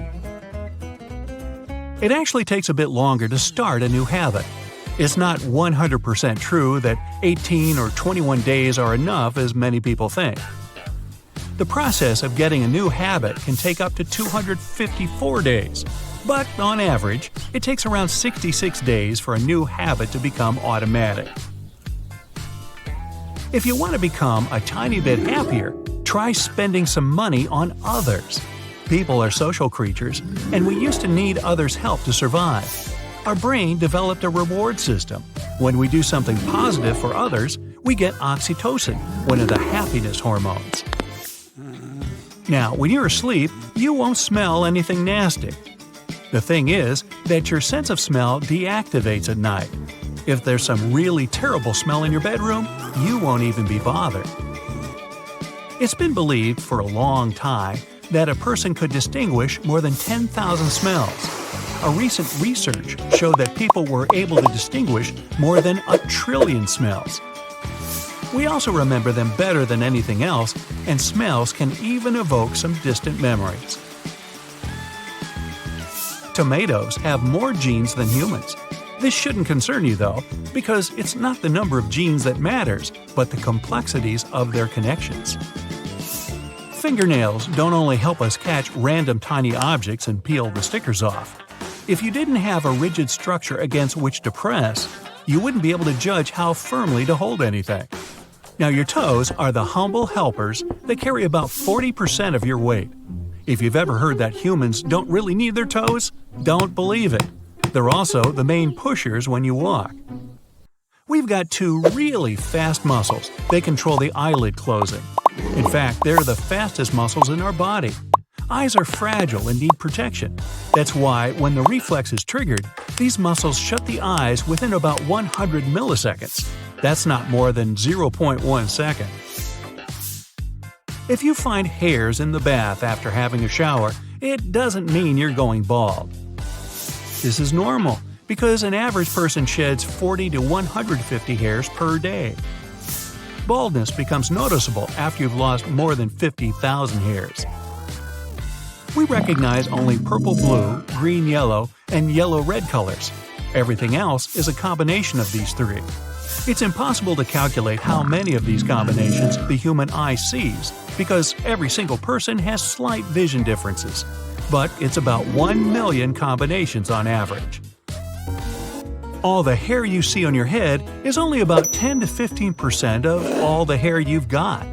This hair is in its resting phase, and it either doesn't grow or sheds. 80 to 90% are actually growing at any given time. Retinal scanning is more reliable than fingerprint scanning. The fingers have about 40 unique characteristics, and the eye has 256. We feel about 80% of the taste of any food thanks to the nose and its ability to recognize odors. If you hold your nose while eating, you will taste almost nothing. You might have a chocolate bar or smoked fish in your mouth. There will be no difference for you. Your nose doesn't just help you breathe and catch odors, it filters the air for sensitive throats and lungs. If we inhale dry air, the nose moistens it, cools it, and heats it if it's necessary. Also, the nose cleans the air from dirt. Hey, where do you think boogers come from? The human eye has some resemblance with a car engine. They both need various liquids to work properly. An engine needs oil lubrication, and an eye needs tears. In order to work well, the tears should be thoroughly distributed all over the eye. That's why we blink up to 20,000 times a day. So, an eyelid is a bit like a windshield washer. We can accidentally digest small objects, such as plastic items, glass, coins, and many other small objects. They'll make their way through the digestive tract within 48 hours. See you later! We can digest plastic in case of emergency and in tiny quantities, but the human digestive system can't really bear grass. Grazing animals have special teeth and several stomach sections to process raw leaves and grass. Well, we have none of that equipment. That's why we have cows. Ever wondered why you feel so sleepy after lunch? Well, that's because your circadian rhythms, which have 24-hour cycles, demand you have a nap after 7 hours of being awake, and food just adds to this effect. When you crave a snack, it's your brain sending you a signal that you're lacking some vitamins or minerals. You probably don't want candy as bad as you think you do, so just have a couple of nuts instead. No, not me. You know, walking is pretty underrated, but it's actually just as good as a full-blown gym session. But yeah, you have to dedicate a lot more time to it. If you're not a fan of lifting weights with heavy metal on in the background, this is definitely the choice for you. But before you grab your coat and run outside, we're going to do an experiment. This is Bob, and he's nailing his goal of walking 20,000 steps every day. He's been doing it for a while now, and he's seen big changes to his body and health. Let's watch those changes step by step. So, Bob just hates gyms. He doesn't like to sweat lifting dumbbells, and he can't stand those sore muscles the next morning. And Bob really isn't a people person, so he feels uncomfortable in a gym with a whole bunch of strangers. He wanted to get rid of all of his problems, so he took up the most effortless sport there is, walking. He did a whole evening of research online and kept coming across this number, 20,000. It's the number of steps that burns the same amount of energy as a full session at the gym. Bob picked up his phone and downloaded an app that counted his steps throughout the day. He was surprised and frustrated. Like the average Joe, Bob walked less than 4,000 steps a day. That's about 2 miles. But now he needed to walk 5 times that. So Bob just replaced his nightly movie with an hour-long walk. That should be enough. At the end of the next day, Bob came back from the fresh night air, picked up his phone again, and looked at his score. What? 10,000 steps? That's only half. But Bob was determined to make this change in his life. The next morning, he woke up 2 hours early. All this in order to leave his car in the driveway and walk to the office. Bob felt terrible for the first half hour. He was basically still asleep, and his eyes kept closing on their own. But the fresh morning air made him feel better, and when he got to work, he actually felt pretty good. But in the afternoon, his lack of sleep came back with a vengeance. Bob had to drink a lot of coffee to make it through the rest of the day. And when Bob got home, he was exhausted. He only had enough energy to make himself dinner and crawl into bed. Well, the evening walk was kind of a bust. Looks like that morning walk did him more harm than good. Next morning, Bob drew up a new plan from scratch to reach his goal of 20,000 steps. The main idea was to get those steps in, not in huge chunks on an evening walk or on the way to work, but in small chunks throughout the day. The next morning, Bob woke up as usual and felt great. This time he drove to work, but he parked in the furthest spot possible. That was a 10-minute walk right there. Oh, and instead of the elevator, he took the steps up to his 6th-floor office. On a regular workday, he had to send texts and emails back and forth with his coworkers. But today, he didn't send out a single email. He went to see everyone in person. Some colleagues were just a couple of desks away or in the next office over, but others were on different floors or even in neighboring buildings. So if Bob wasn't up to his ears in paperwork, he carved out some time to shuttle over and talk with his coworkers in person. Lunchtime! Instead of eating in the cafeteria and then staring at his phone for 40 minutes out of boredom, Bob brought his lunch from home. He walked 15 minutes to a nearby park and ate in the fresh air. Another 15 minutes back to the office. That's another half hour. And Bob was back at his desk just in time for the end of his lunch break. Time for the weekly meeting with the boss. Okay, our hero's already in the waiting room, but the assistant says the boss is running late. Well, instead of just sitting in the chair and waiting, Bob decided to take a walk around the reception area. Great! 10 more minutes of walking in the bank. And quitting time. Bob picked up his jacket and got ready for the trip home. Once again, it's the stairs all the way down and a short hike to his parking spot. Bob got home and had a great dinner. And today, he didn't feel tired. He was actually happy to go out for his evening walk.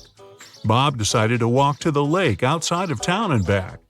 Just as he got home, he got a notification on his phone. It was his step tracker, and it was lighting up like the 4th of July. 20,000 steps. That's about 10 miles, almost as much as the length of Manhattan. For the entire week, Bob lived his new routine and used the same route every day. To achieve his goal, Bob walked for a total of 3 hours every day. He only had 24 hours to work with, and 8 of those hours were for sleeping.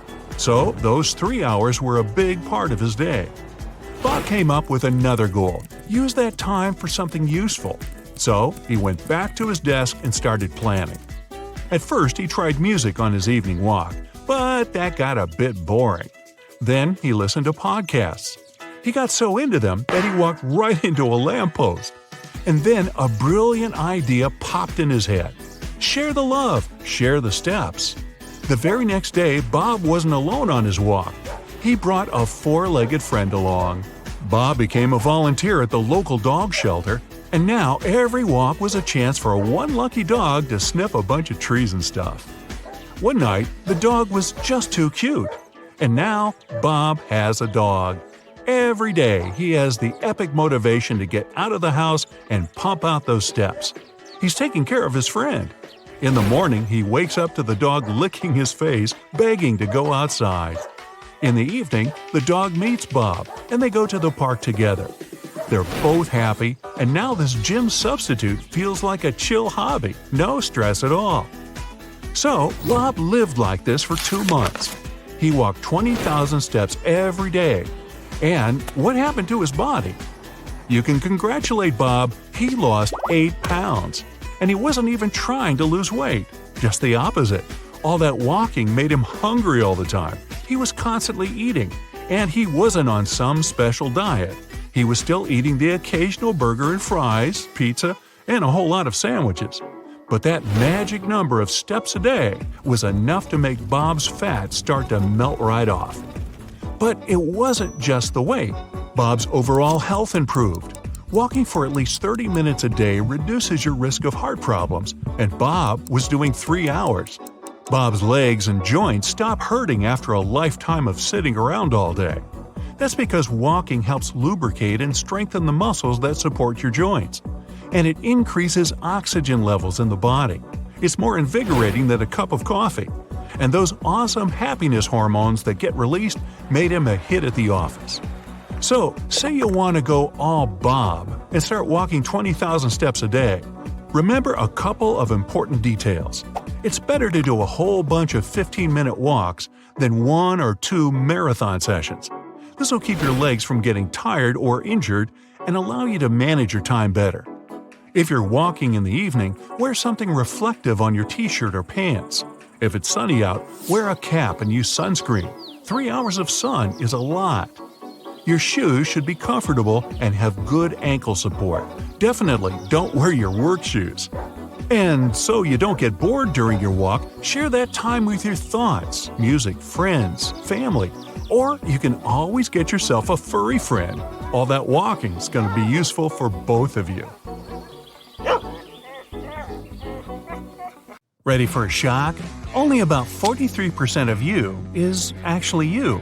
The rest are your friendly neighbors, microscopic creatures that help you function properly. They mainly live in your gut, but also spread to other parts of your body and never leave it.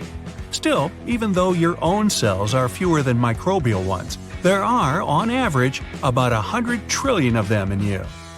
If you take all the microbes dwelling within your body and count their genes, it'll be anywhere from 2 to 20 million genes and their combinations. Tomatoes have more genes than humans. Well, the part that's actually us, of course. This shouldn't concern you, though, because it's not the number of genes that matters, but the complexity of their connections. Our brain is actually pretty large, almost as large as a pillowcase. It's squeezed into a relatively small head just because it's very wrinkly. If you could spread it out, you'd see how brainy you are in reality. When you age, your brain is gradually reducing in size. By age 75, it's much smaller than at 30, and it starts shrinking by the age of 40. It happens in everyone and doesn't affect your mental strength in any way. Our brain can store only 7 bits in its short-term memory. Don't even try to compare your brain with a phone capacity, not even the one you had back in 2005. A mere byte is 8 bits. That's why you can't even learn a phone number by heart. Our short-term memory functions just like a chalkboard. You can get some info, but sooner or later you run out of space. Working memory is an essential thing that we need to perform almost any everyday activity, including basic conversations, navigating in the city, and even trying to copy the moves from a workout video. Our strongest and most emotional memories are usually fake. It's the way the central memory works. It gives us the confidence to believe everything we remember is real, even though we should be confident about fewer details. Your bones become more brittle with age as well, and your spine gets compressed. That's why older people often lose some of their height. In the same way, you're a bit taller in the morning than in the evening because your spinal column gets some rest while you're asleep. This effect is temporary, but the one that comes with age is, unfortunately, permanent. Our lifespan is programmed within our cells. They constantly renew and divide, but they have a sort of internal timer that stops at some point. Some cells also stop reproducing sooner than others. On average, cells cease dividing when we reach the age of 100. That means if we could find a way to trick our cells into turning off the timer, we could potentially live forever. Among mammals, only humans can always walk on two hind limbs and keep that posture for their entire lives. You might object that kangaroos and gorillas move in the same way, but kangaroos use their tail as a third leg, and gorillas use the help of their long arms to keep balance. Body fat isn't just a nuisance. It acts as insulation material, energy reserve, and shock absorber. Your body sends the most fat into your waist region because that's where your internal organs are. If something happens to you, this layer of fat might as well protect your vitals from irreparable damage. Your bones take part in metabolism too. Since they mostly consist of calcium, when there's not enough of this element in your blood, bones start shedding it into the bloodstream, balancing your body.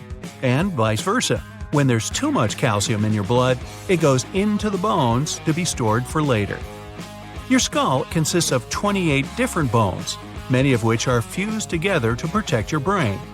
The mandible, or lower jaw, is the only skull bone that's only kept attached to your head with connective tissues and muscles. And the smallest bone in your whole body is inside your ear. It's called stapes, and it's no larger than a grain of rice. The only bone to have a sense of humor in your body is inside your upper arm. That's why it's called humerus. Okay, I made that one up. Move along. Some of the strongest muscles in your body aren't in your arms or legs. They're in your head. Masseter is the main muscle responsible for chewing, and it needs to be the strongest for you to eat normally. And you know those muscles that allow you to move your ears? Those are temporalis, located above your temples. They also help you to chew your food. We've got two really fast muscles. They control the eyelid closing. In fact, they're the fastest muscles in our body. Eyes are fragile and need protection. That's why, when a reflex is triggered, these muscles shut the eyes within less than a tenth of a second. It's been believed for a long time that a person could distinguish more than 10,000 smells. A recent research showed that people were able to distinguish more than 1 trillion smells. We also remember them better than anything else, and smells can even evoke some distant memories. We recognize only purple-blue, green-yellow, and yellow-red colors. Everything else is a combination of these three. It's impossible to calculate how many of these combinations the human eye sees because every single person has slight vision differences, but it's about 1 million combinations on average. We feel about 80% of the taste of any food thanks to the nose and its ability to recognize odors. If you hold your nose while eating, you will taste almost nothing. You might have a chocolate bar or smoked fish in your mouth. There will be no difference for you. Your sense of smell turns completely off while you're asleep.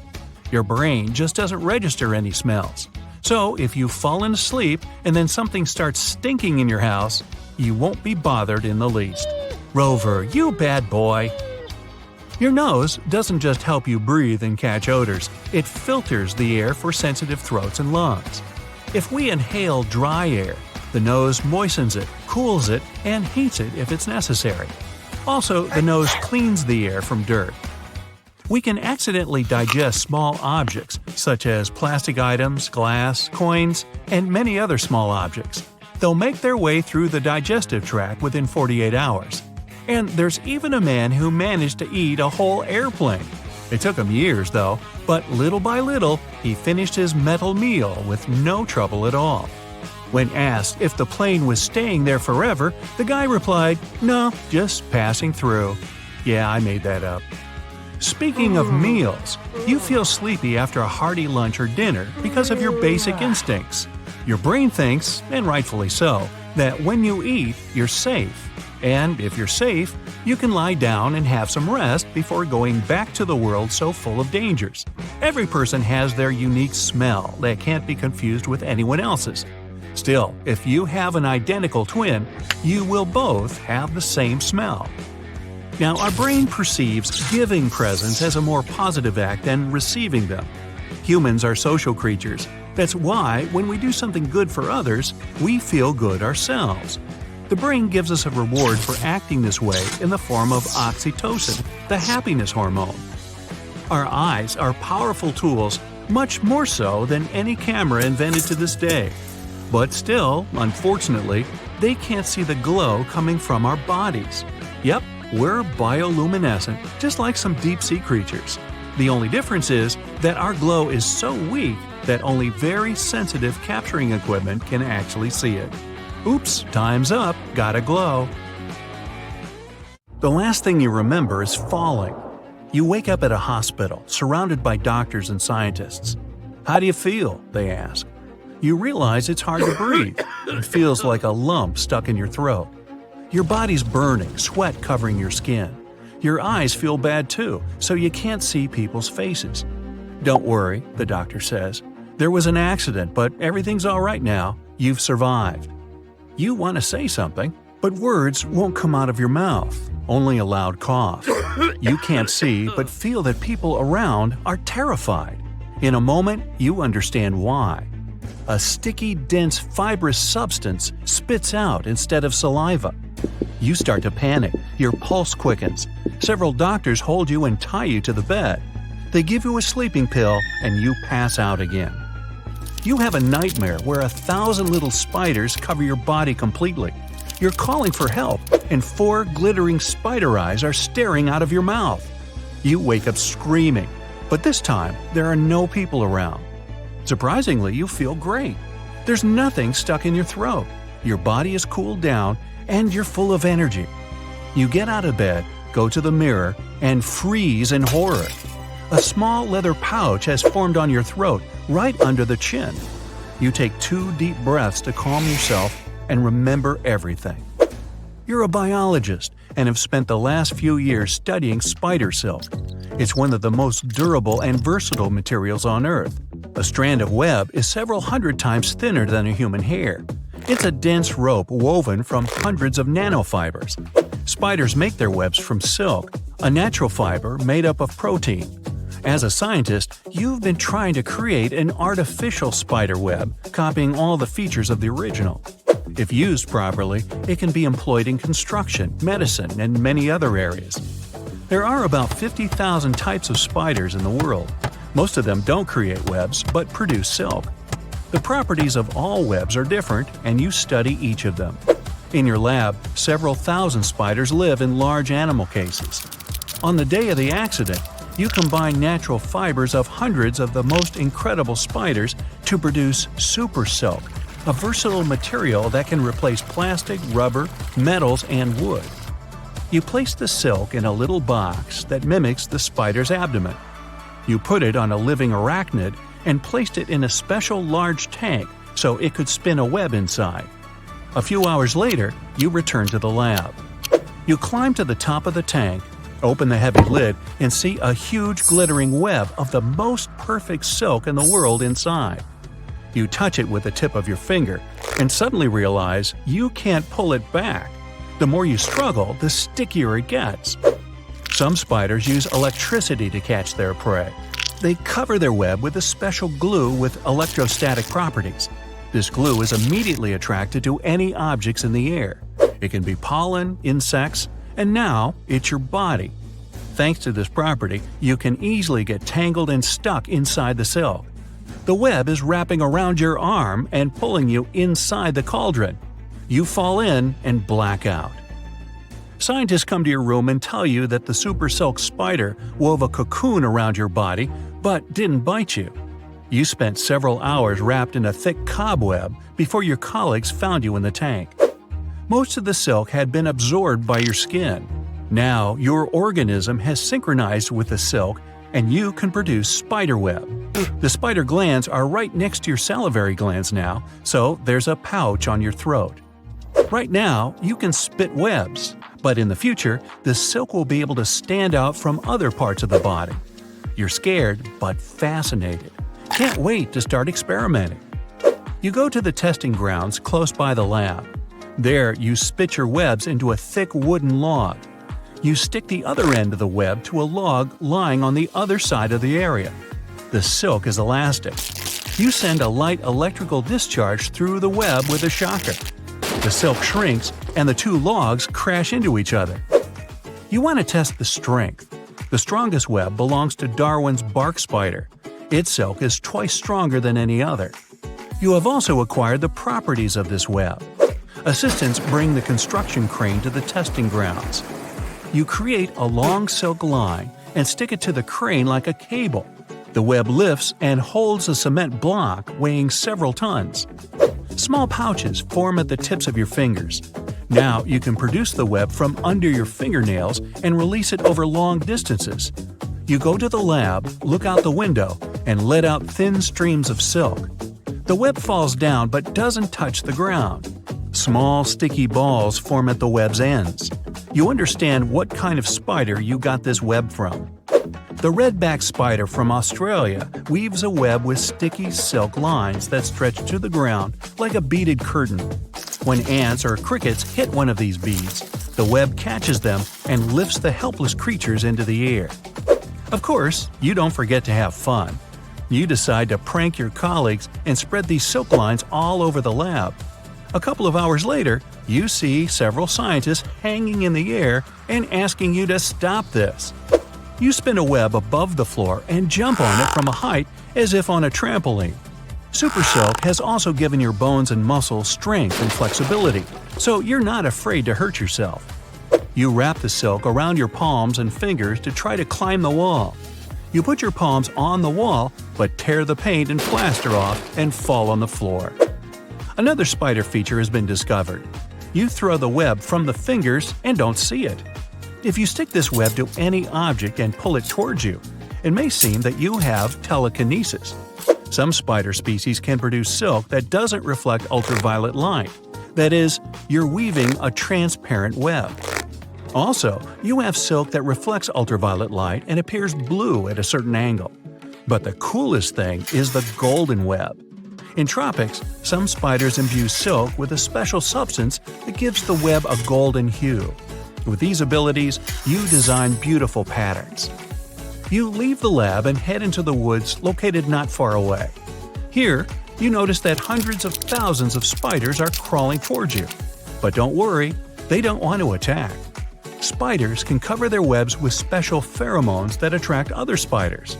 Now, they feel those through your skin. You spit a spider web with a big and heavy sticky ball at the end. Some species produce such silk and use it like a mace to hook insects. You also swing this heavy ball and break a tree with it. Spider silk is sterile and has antibacterial properties. You create a web that works more effectively than a medical patch. The only problem is, it's difficult to tear it off from the skin. You come to a nearby lake to check out another amazing silk property of one special spider, the one that lives underwater, the diving bell spider. It creates a silk cocoon that resembles a bell. The spider fills this waterproof bubble with a big supply of oxygen and lives inside it underwater. You release the light silk from your fingers and mouth and weave it into a large ball. Then you throw it into the water and get in. You feel like you're inside a submarine slowly sinking to the lake bottom. Inside, you cover yourself in water-repellent silk and create a layer of air between it and your body. You come out of the cocoon and swim underwater like a scuba diver. The air runs out and you rise to the surface. You attach strong elastic silk to two trees and grip the strand in the middle. You stretch the web like a slingshot and jump. You fly above the trees and shout with delight. You fly past the testing ground, the lab, and wait, how do you land? You're falling straight into the trees. The last thing you remember is falling. You're in the hospital again. The body is hurting because of your not very smart experiment. You feel something's changed. The doctors tell you the silk has completely dissolved in your body and you can no longer produce the web. Well, it was still worth it, you think. You're a scientist who spent the last few years studying brain abilities and building a machine that can upload any data into a human mind. Want to become a lawyer? Upload all the law knowledge into your brain. Need to learn a new language? Just put on a special headset that connects to your mind and downloads all the necessary information through the computer. Usually, you lose consciousness for a couple of minutes while the information is being uploaded. Then you might feel tired for several hours, since your brain needs some time to adapt to new data. But now you've decided to download much more than one profession. You want to upload an electronic library with millions of books to become the smartest person in the world. You put on a headset, start the program, but forget one simple important thing. Uh-oh. The brain must process any information before you start actually using it. While sleeping, the human brain analyzes and processes all the information received during the day. Well, you start the machine and fall into an endless black abyss. You're climbing an incredibly high mountain. You don't remember how you got here or how long you've been doing this. All you know is that you have to get to the top. You pass through the clouds, the blue sky is replaced with black space. The top is higher than the ISS. You look at the mountain and see that it's not just a rock, but books. You climb an infinitely huge stack of books. Chemical formulas, fish, huge octopuses, tables with mathematical formulas flying around. You stop gripping, but don't fall. You float in space and fly to the top. Ooh, there's a shining light. You're getting closer and closer. Something happens and you fall down at a great speed. Someone is pulling you to the ground. You come back to consciousness, slightly annoyed because such a beautiful dream ended. You wake up, but don't see or remember anything. In the dark, there are flashes of light, and you realize that your eyes are closed. You make an incredible effort and finally open them. You don't know where you are, and your brain is slowly uploading information about your surroundings. You want to get out of bed and understand what's happening, but can't. Your muscles just won't flex.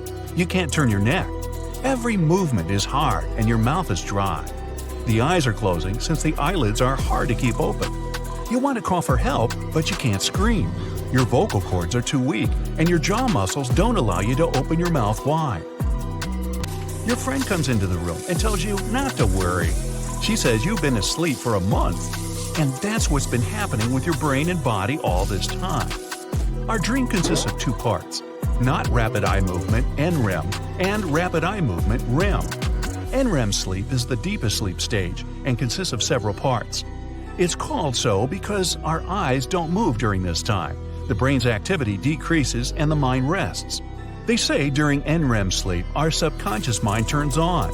It analyzes all the experiences you've had during the day. Then, the brain begins to slowly come out of the deep stage to the REM phase. Your eyes move quickly behind your eyelids and you can see vivid dreams. The last two phases last about an hour and a half to 2 hours and change each other several times in one night. The NREM phase lasts most of this time, and the REM lasts 15 to 30 minutes. If your body gets enough sleep, you wake up right after the REM phase. If you need more rest, then you return to the deep phase after the REM phase. On average, a person goes through 3 to 4 phases per night. You've had more than 350 of these stages over the last month. The REM phase is important because it receives all the information from the subconscious and processes it. As a result, we see dreams. You may think the whole dream is meaningless, but it's connected with events and sensations we've experienced over the day.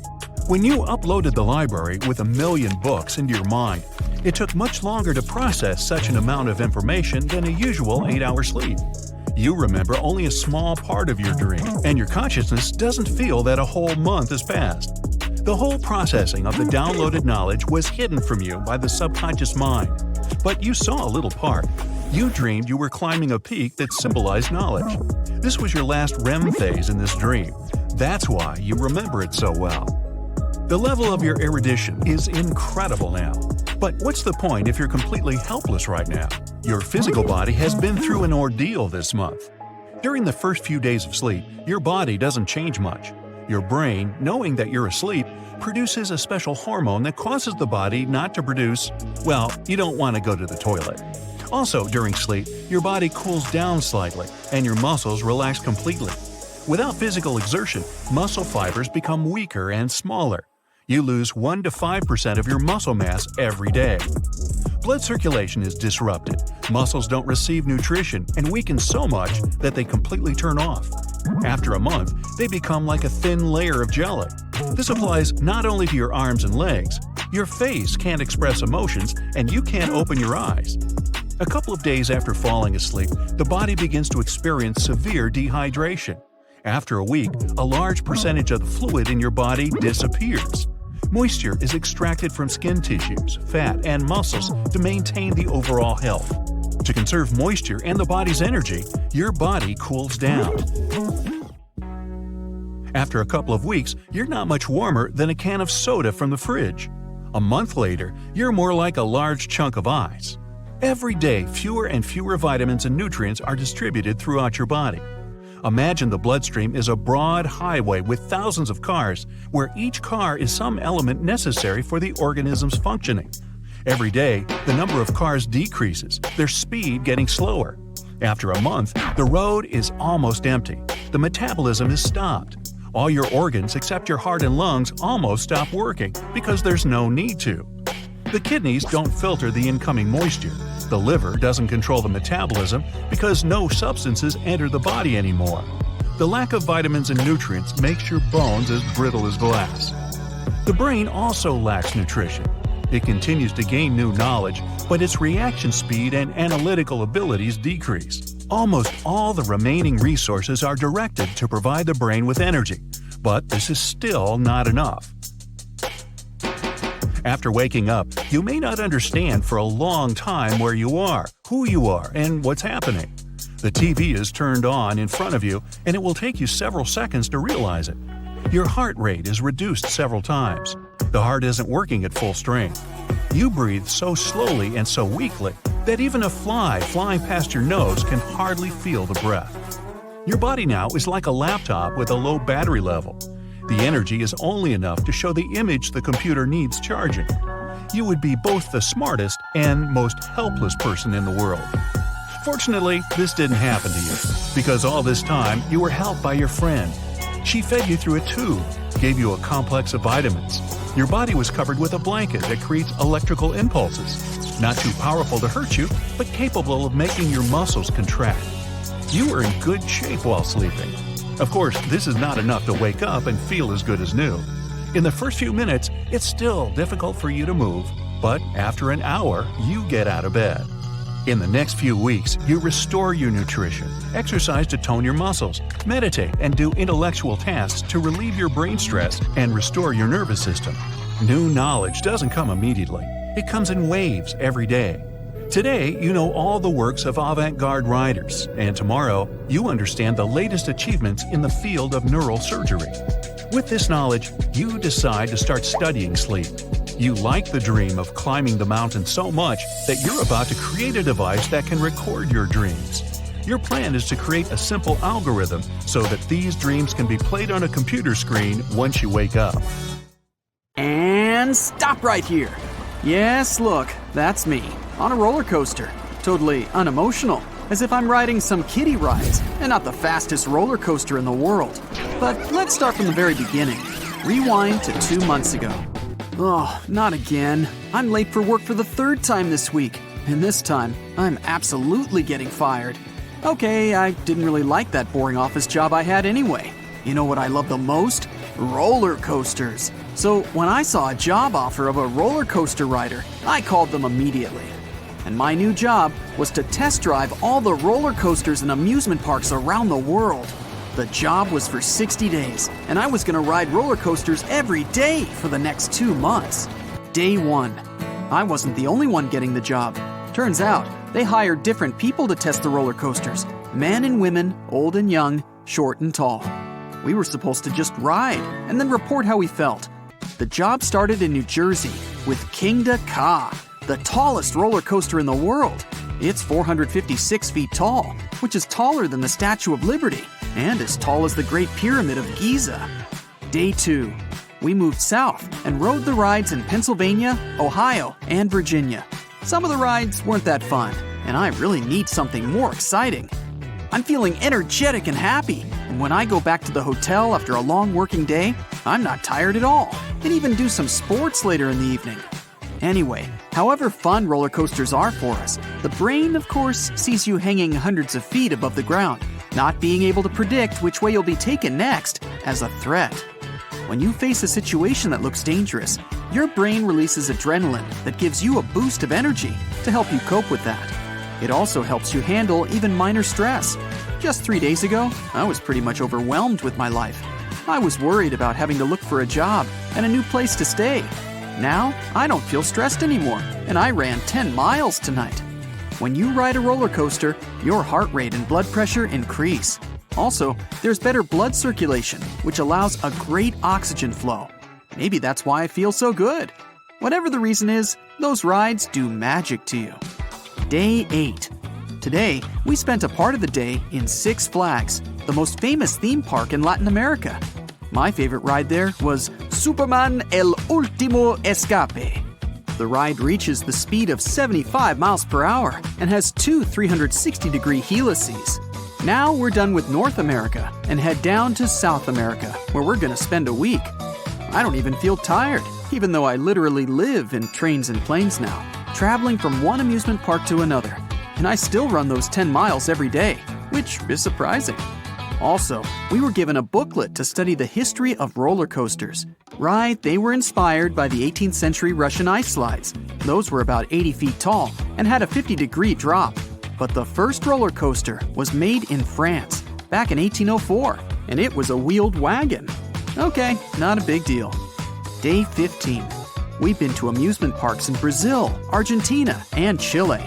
As a professional, I noted that the catapult ride at Hope Hare in Brazil was pretty cool. It has a vertical loop where you first go forward and then, suddenly, backward. We're finally heading to Europe. I've never been there before, and now I'm about to test all the best rides in France, Spain, and many other countries. Sounds cool, but somehow I'm not that excited about it. Yeah, they're fun, but I'm getting a bit tired of it. Okay, maybe it's just jet lag. After South America, I noted the rides I used to love so much just stopped being that exciting. I don't feel energetic. It's the opposite. When the working day's over, I'm exhausted, like never before. My brain must have gotten used to something weird going on with me all the time, and the rides are getting pretty predictable. Also, my neck and back hurt a bit. All these rough movements put a lot of pressure on you, and while most of your body is tightened up to the seat, your head is not. Your neck does a lot of work supporting it and keeping your head steady while the coaster is taking you in random directions. So no wonder it started to hurt. Also, your brain and inner organs actually move a bit inside you. Just a random fact. So my body is starting to feel like it needs a break. But I have my contract signed and there are 6 more weeks ahead. Day 30. Europe was pretty fun. There were a couple of really cool rides. My personal European favorite was Der Schwur des Kernen in Hansa Park in Germany. It starts totally in the dark, where you ride listening to some epic music, having no idea what's coming next. I was even impressed, but I would have definitely enjoyed it more if it hadn't been my 300th ride that month. My back and neck still hurt. I even had to buy some ointment to feel better. It didn't help though. The next day, I'm back to business. At the hotel, the only thing I do is lie down, trying to fall asleep. Falling asleep has gotten really challenging. This is what adrenaline has done to me. I just chill and watch some movies. I wish I could stop the trip and come back home to get some rest after being dragged here and there all day long, but I can't. Next stop is Western Asia. Yay. 1 more month to go. Day 45. We've been to the UAE, Japan, China, countries with some of the best theme parks in the world that I've never been to before. We rode the fastest roller coaster in the world. It's called Formula Rossa, and it's in the UAE. It reaches the speed of 149 miles per hour, which is way more than any highway speed limit back home. 2 months ago, I would have been screaming like crazy if I had heard about such a chance. But now, I care more about not falling apart. I don't even remember the last time my neck didn't hurt. I feel like my head will fall off soon. Every time you're on the roller coaster, it becomes about 5 times heavier, and your poor neck is all that supports it. That's all because of gravity pulling you down towards the Earth's center. When you're on a roller coaster, the gravity is much higher than when you simply stand on the ground. And gravity is exactly what makes roller coasters work. They're designed in such a way to take advantage of it. On ascent, we accumulate energy. Then, on descent, the energy is released. So, the whole roller coaster ride is a combination of ascents and descents, accumulation, and then the release of energy. But as we ascend, the gravity force becomes higher. So 1g is the normal force we feel when we stand on the ground. On average, a person can handle the force of up to 5g, and that's about what we experience on a roller coaster. While experiencing the gravitational force of 5g, you start to weigh 5 times more. So if you normally weigh 150 pounds, on a roller coaster, you weigh 750 pounds, and your head will weigh 5 times more as well. So yeah, that's why my neck hurts. I'll get through it. Just 2 weeks to go. Day 61. I'm finally home, and it's never felt so good. I've got my paycheck and the experience of riding all the best roller coasters in the world, which is cool. But I'm so tired that I only care about my bed and peace. On the bright side, I don't care about that tough time in life I've had. But even though I feel tired, it was pretty much a healthy trip, however crazy it sounds. I think I'll stay away from roller coasters for a while, though. I've had enough. Humans have tails. Okay, that sounds weird, I know, but it's true. While our bodies are still forming in the womb, at around day 31 to 35, you can really start to see it. Right now, you have a tail. It's inside you. It's part of your coccyx, to be more precise. If you were to have an X-ray right now and ask the doctor to show you your tail, you'd see some small bony segments at the bottom of your spine. We lost our tails over many millennia of evolution. Imagine if we still had our tails. They'd have to redesign pants. Maybe they'd have a special hole or even a tail pocket. Sitting might be a bit uncomfortable too, to say the least. Our ancestors also had fur. We lost it about 1.2 million years ago. You might be thinking that we still have fur in the form of our body hair, but that's nothing compared to what we used to have. We were thickly furred like chimpanzees and gorillas are now because we needed it to stay warm. You might be annoyed that we lost it if you live somewhere freezing cold like Alaska. Still, you could look at it the other way. Losing our fur lets us enjoy the warm weather a bit more. Living in larger groups meant we shared stuff, and not all of it was positive. It's possible that humans with less hair or fur would get sick less often because they didn't have as many parasites on them, like lice or ticks. This might be the reason why we evolved to lose our fur and become what you see today. Although I have to admit, more body warmth would come in very handy right now. I wouldn't need to keep this blanket on my legs anymore. Oh, not again. Let me just grab a cup of water to make these hiccups go away. Ah, much better. Okay, in reality, it's not that easy to stop hiccuping. But why is it so hard to stop them? Well, it could be because of a strange feature of a past evolution. One theory is that hiccups have no real use anymore, and that we actually only do it because we come from amphibians. They had both lungs and gills at the same time. When they went underwater, the entryway or glottis to their lungs would close. Fast forward to today, and we still have that mechanism of closing the glottis, but it's useless because we don't live in the water. Wow, how unfair. If we have to get frustrated by hiccups, we should at least be able to get some use out of it. Picture this. You start getting the hiccups, and it's like a superpower. You stop breathing through your lungs and start using some gills. That'd be something else, especially for anyone who really likes swimming. Most of our teeth fit pretty much perfectly in our mouth, but there are 4 of them who arrive late to the party and ruin everything. I'm talking about wisdom teeth. They serve no real purpose, but humans and a few primates have them. However, lucky species like the tamarins don't have to worry about them. About 35% of people don't even have wisdom teeth. We might be on our way to losing them altogether once and for all. No more going to the dentist on a mission to remove them, no more headaches from them either. In Ireland, there are a lot of people with red hair, like really a lot, upwards of 30%. That's a lot of redheads out there. This is a result of genetic drift.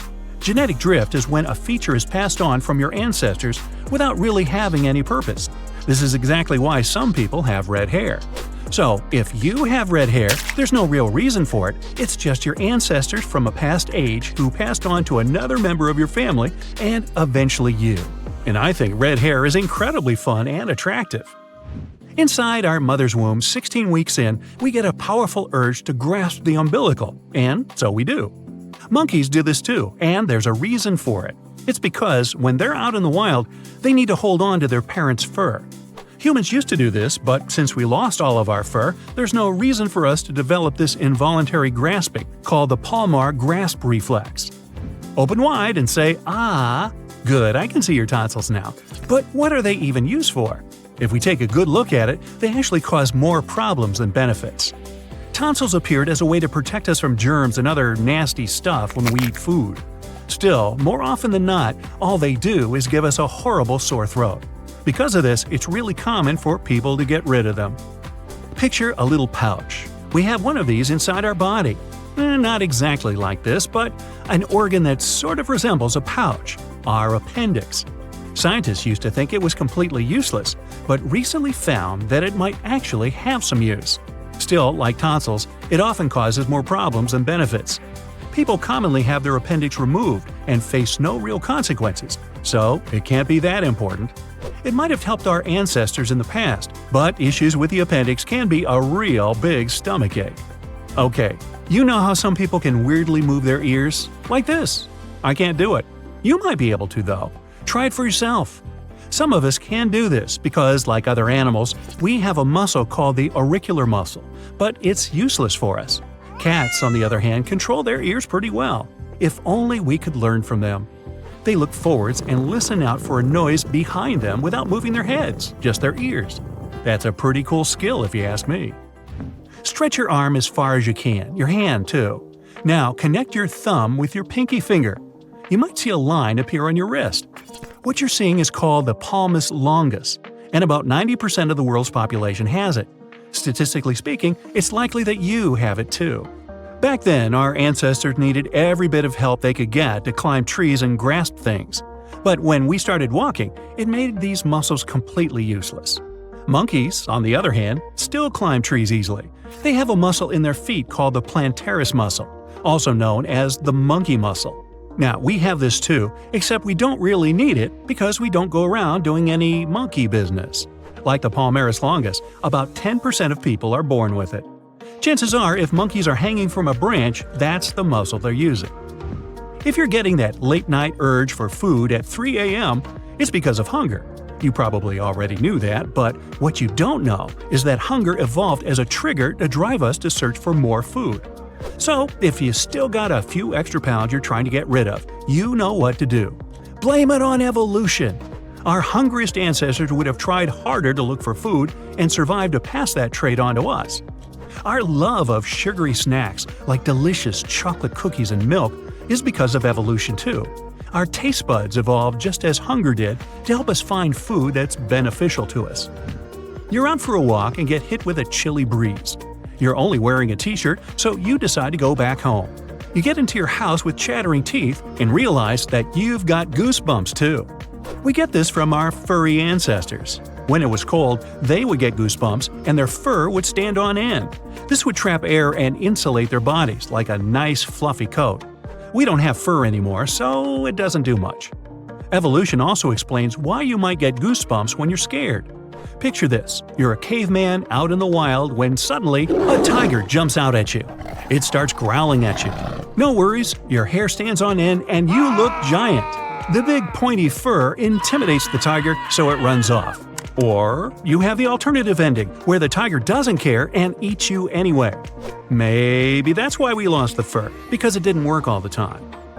We don't actually need 5 toes.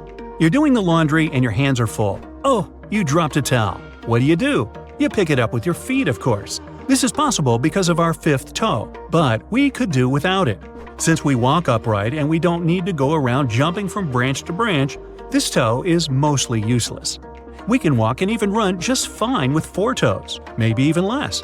So who knows, maybe in the future, humans will only have 4 toes on each foot.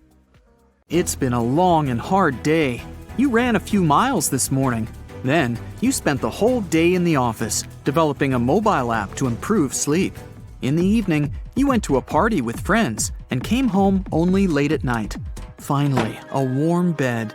You jump on it, Look out the window and watch as the moon is getting replaced by the sun slowly. Then you realize that something strange has happened. One day without sleep. You get out of bed, and as you're looking at the clock, you get perplexed. It's been 6 hours since you got home. The temperature in the room was normal. You went to the shower, the light was dimmed. You definitely wanted to sleep, but something went wrong. You come to work and tell your colleagues that you feel unwell today because you didn't sleep all night. They reply that they had the same problem. You all feel tired. The work is progressing poorly. Everyone's mood is getting worse. You're so sleepy that you cancel all evening meetings. Finally, the working day ends and you leave the office. You call a taxi. The driver yawns and admits that he almost didn't sleep all night. He feels tired and runs a red light. Fortunately, he manages to avoid an accident. You get out of the car, go to the store, and see that all the people around you are tired. You return home, turn on the TV, and find out that people all around the world have experienced the same problem. For some reason, people just can't fall asleep. Nobody knows for how long this will continue, but scientists are already trying to solve the problem. It doesn't bother you much. You're exhausted, and you can fall asleep in a couple of seconds for sure. You fall on the bed, close your eyes, and just lie there. You hear all the sounds outside the window. You hear the neighbors arguing about something behind the wall. You hear your phone ringing. All the sounds annoy you. You put in earplugs, put on a sleeping eye mask, cover yourself with a blanket, and... now your heart beating and breathing prevents you from sleeping. 2 days without sleep. Angry and tired, you leave the house. People walk around with bags under their eyes. They also seem unhappy. You come to work and have arguments with your colleagues. The boss lets everyone go home early because it's impossible to work like this. You're walking around the city and you're terrified. Car horns, passers-by, they're not only annoying, but they also frighten you. The road to the house seems to be a serious test. You haven't slept for more than 48 hours. It causes a feeling of anxiety inside you, severe fatigue, and increased stress level. More than 7 billion people are experiencing the very same thing at this moment. In the late afternoon, a sleepy TV news anchor reports that all flights have been canceled. Also, it's forbidden to drive a car or any vehicle. All people should stay at home, but scientists admit they're already close to solving the mystery. 3 days without sleep. On TV, programs with meditation and hypnosis are on to make people sleep, but it just won't work. No more journalists and TV presenters. People are not able to work normally in such conditions. You drink a huge amount of coffee, but it's useless. All the malls and even convenience stores are closed. Sleepy people walk like zombies on the streets. Emergency news starts at noon on all TV channels. The host can't pronounce the speech clearly. He stammers, gets confused in words, but still says the main thing. Scientists haven't been able to find out the cause of global insomnia because they really want to sleep and can't work anymore. You hear it and realize that you don't care. Suddenly, the electricity goes out. All the factories and power plants are no longer working. Electricity is supplied offline and is turned off several times a day to save energy. People get furious. They go out into the street and demand an explanation. The protests have been going on for several hours. The shops are closed, but everybody still comes there for coffee. In just a few minutes, coffee disappears from everywhere. If you can't sleep, then coffee may help you feel cheered up. But it doesn't help. Cheerfulness lasts for only a few minutes. The protests end quickly as people get tired. They return home upset and exhausted. Some people who stayed on the protests are sure that whales are at fault for everything.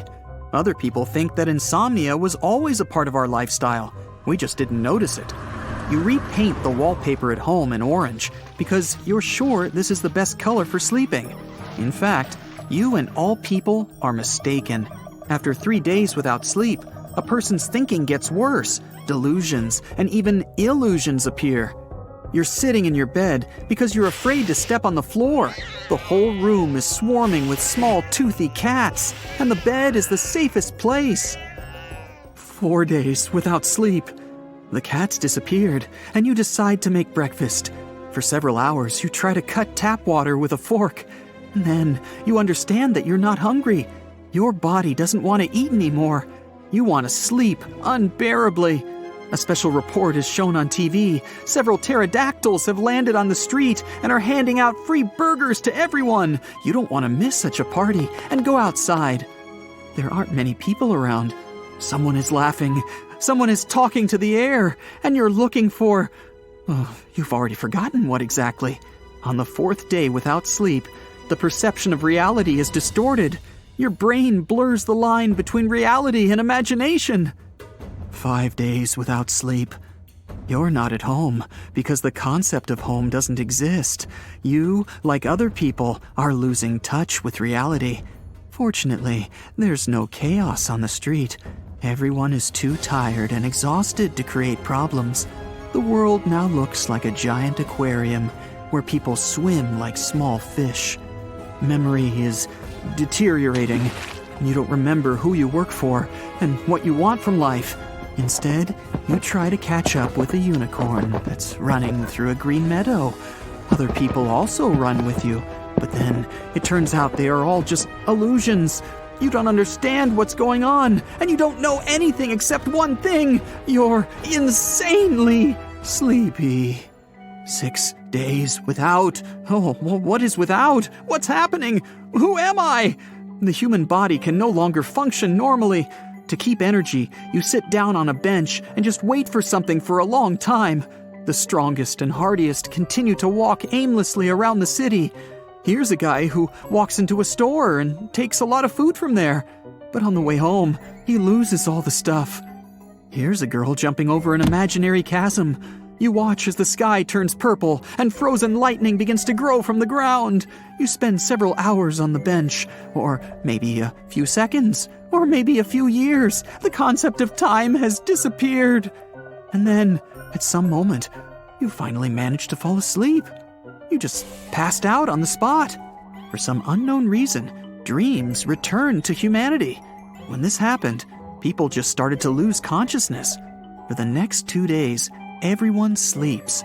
Rain, hot weather, cold, birds, nothing can wake you up. The whole world is sleeping the soundest sleep in history. Meanwhile, wild animals have filled the streets of some cities. Because of the accumulated garbage, the rat population has increased. Nature and the air have become cleaner. You wake up with a dry mouth. Your whole body hurts. You've got no energy. It's difficult to speak. Fortunately, you fell asleep near a fountain, so you immediately jump into it, and the cold water invigorates your mind. You recall what happened. People around are slowly waking up. You help them come to their senses. Human life is returning to its former rhythm. Scientists have found out that an unknown phenomenon deprived people of sleep for precisely 7 days. Now, everyone monitors the quality of their sleep. The mobile app you've been developing for several months becomes popular and makes you a millionaire. We, human beings, have been evolving for 6 million years, but we're still not perfect. Turns out that our bodies have a bunch of design flaws. First of all, human eyes have tiny blind spots, never mind the philosophical ones. Such a spot is about the size of a pinhead. It's located at the point where the optic nerve passes through the surface of the retina at the back of the eye. Your optic nerves connect your eyes to the brain. They carry images for your brain to process. This is how you see. In the spot where these nerves leave your eye, though, there's a lack of something called photoreceptors. These receptors detect light and are the reason you can see. Without them, your eyes wouldn't be able to send any signals to your brain to describe what you're looking at. But because there are no photoreceptors there, you've got a tiny blind spot in each of your eyes. If people were designed perfectly without this flaw, they'd have eyes just like octopuses. It may sound weird, but the eyes of these creatures are eerily similar to humans. But their optic nerves run behind the retina. This means that the nerves don't have to leave the eye at any point, so there's no gap that causes the blind spot in human eyes. What else? Around 65 million Americans complained about having issues with their back, and this is because of evolution. Just like dogs, humans used to walk on all fours. When people were walking on their hands and knees, the curve of their spine was pretty much perfect, and all their organs felt comfortable. Because of this, there was never any pressure on their backs. Well, we evolved to start walking on two legs to save energy. The search for food took longer and longer, and when walking on two legs, people saved 25% of energy. But this was bad news for people's backs. Because this way, their spines were basically forced to turn into a column to support all the weight and make space for other organs. But if your spine was completely straight, you wouldn't be able to walk on two legs. So it evolved to become curved. But this puts a big amount of pressure on your lower back. So basically, to get rid of our pesky back problems, you should start walking on all fours again. That'll work. Make no bones about it, people have too many bones in their feet. We have all these bones because our ape-like ancestors needed them to grab onto tree branches. Now people aren't swinging from trees anymore, but we still have all those bones, which makes us prone to damaging them, and this can be extremely uncomfortable. Think about how many times you've stubbed your toes. If we were designed perfectly, our feet would look like those of an ostrich. These birds have way fewer bones, and the parts that look like knees turned backwards are actually their ankle joints. This makes ostriches less prone to injuries and also helps them run fast. Wow, if people were designed this way, it would make the Olympics way more interesting. I'd sure watch. Now, chew on this one. Human teeth are also far from perfect. People spend so much money on preserving them. At the same time, no other animal has to visit a dentist as we do. Also, once our teeth are permanently damaged or fall out, we can't grow new ones. Sharks are the opposite. They have an endless supply of teeth. In some shark species, a new set of teeth develops every 2 weeks. Kangaroos also have way better teeth than people do. If we were designed perfectly, we'd probably have the same teeth as our bouncing buddies. Once their teeth wear down, they fall out, and their rear teeth migrate forward. That's not the only issue we have with our teeth. Our mouths are way too crowded. Hey, I normally have a foot in mine. In the process of evolution, the human brain grew dramatically, and our jaws had to become wider and shorter to make room for it. But this left almost no room for our wisdom teeth. In the past, wisdom teeth were helpful when people needed to break down food, but as we learned to cook and process food, these teeth weren't needed anymore. So, in short, people should just get rid of them completely. And this may actually be happening. Around 25% of people, mostly Eskimos, are now born without some or all of their 4 wisdom teeth. Now, it happens that our knees are quite impractical too. It's the most complex joint in the body. It's sandwiched between 2 massive levers, which is already pretty risky. The knee only moves forward or backward, which doesn't make it a very secure construction. That's why there's a bunch of rules in many kinds of sports, like soccer or rugby, that forbid hitting an opponent's knee from the side. To make people better suited to their new sporty lifestyle, the hinge-like mechanism of the knee could be replaced with a ball and socket. This would be like the structure you have in your shoulders and hips. Friends, Romans, countrymen, waggle your ears. Yep, like dogs and cats, some humans can waggle their ears. These lucky ones can move their ears independently thanks to special muscles called extrinsic ear muscles, but those serve literally no purpose, apart from providing a cool party trick. Speaking of design flaws, human voice boxes are in the completely wrong place. Your windpipe, thanks to which you can breathe, and your food pipe, which is, you guessed it, where the food goes, open into the same space. This space extends from your nose and mouth down to your voice box. You have a little leaf-shaped flap that covers the opening to your voice box whenever you swallow. It prevents food from going into your windpipe. But this mechanism isn't always fast enough. If you're talking while eating, it's incredibly easy for the food to slip down and accidentally go into your airway, and you definitely don't want that. The whale's voice box is designed much more wisely. It's located in its blowhole, away from its mouth. If people could move their voice box into their nose, they would have 2 separate tubes, and there would be no risk of choking. But there would be a downside. We wouldn't be able to talk. but we could communicate through singing instead, like our whale friends. We'd be able to do this by producing vibrations in our noses, Kinda like this. Don't I sound better? Hey, leave me a comment below. You like ribs? I love them. But we're not talking about those kind of ribs. Some of us humans have an extra 13th set of ribs. Between 1 and 3% of the world's population have these ribs, called cervical, and they serve absolutely no purpose. Some people have just one of such ribs on the left side or the right side of their body, and others have cervical ribs on both sides. Now, you don't really need your appendix. It may contain some useful bacteria to help when you have stomach issues, but apart from that, it's not really necessary.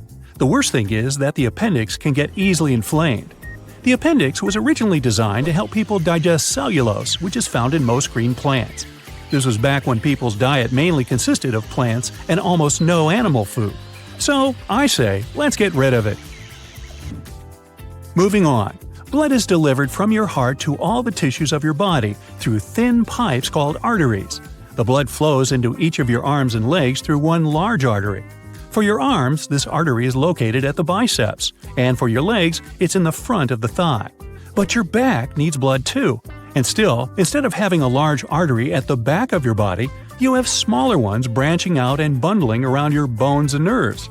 This is really impractical and makes people pretty susceptible to glitches, which is why you often get numb arms or legs. Bummer. How about something humorous? Take a look at your elbow. There, a branch of the artery meets up with something called the ulnar nerve. Thanks to this, you can move your pinky fingers.